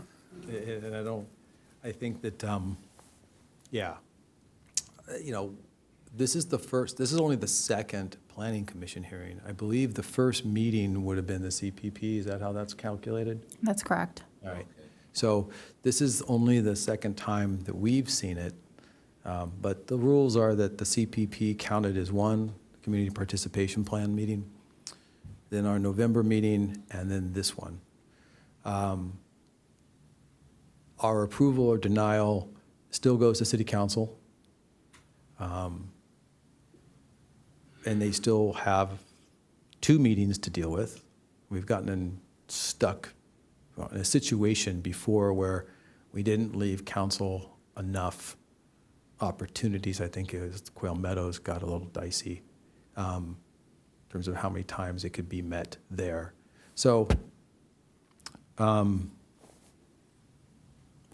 open to suggestions on conditions that you think that would be applicable in this case, that you would consider voting yes to move this project forward to city council. Again, I don't have any myself, because I do think that they've met all of the standards that were proposed to them.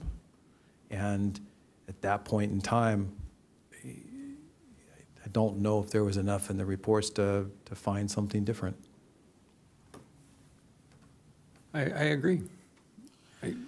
Yeah, and, right, so, okay. So, I mean, if we need to vote again and So I'll make a motion then to, once again, to approve the project all right. and the EIR as presented by staff in the resolution numbers that are in the paper. I don't have it in front of me. 6 and 7. The multi, all that stuff. Do I have a second?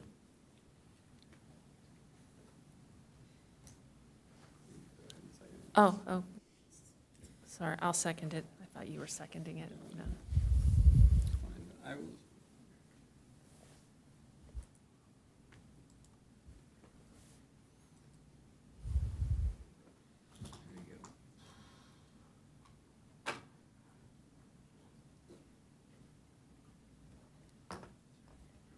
My mouse stopped working. You can give her a verbal. I'm sorry.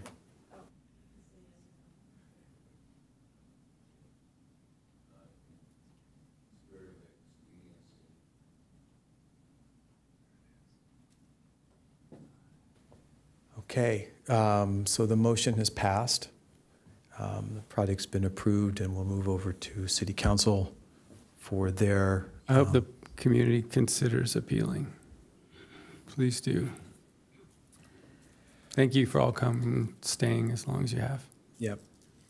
Thank you all. What do I do next? I think we did all those other things earlier, so I think we'll call this meeting to adjourn. Thank you.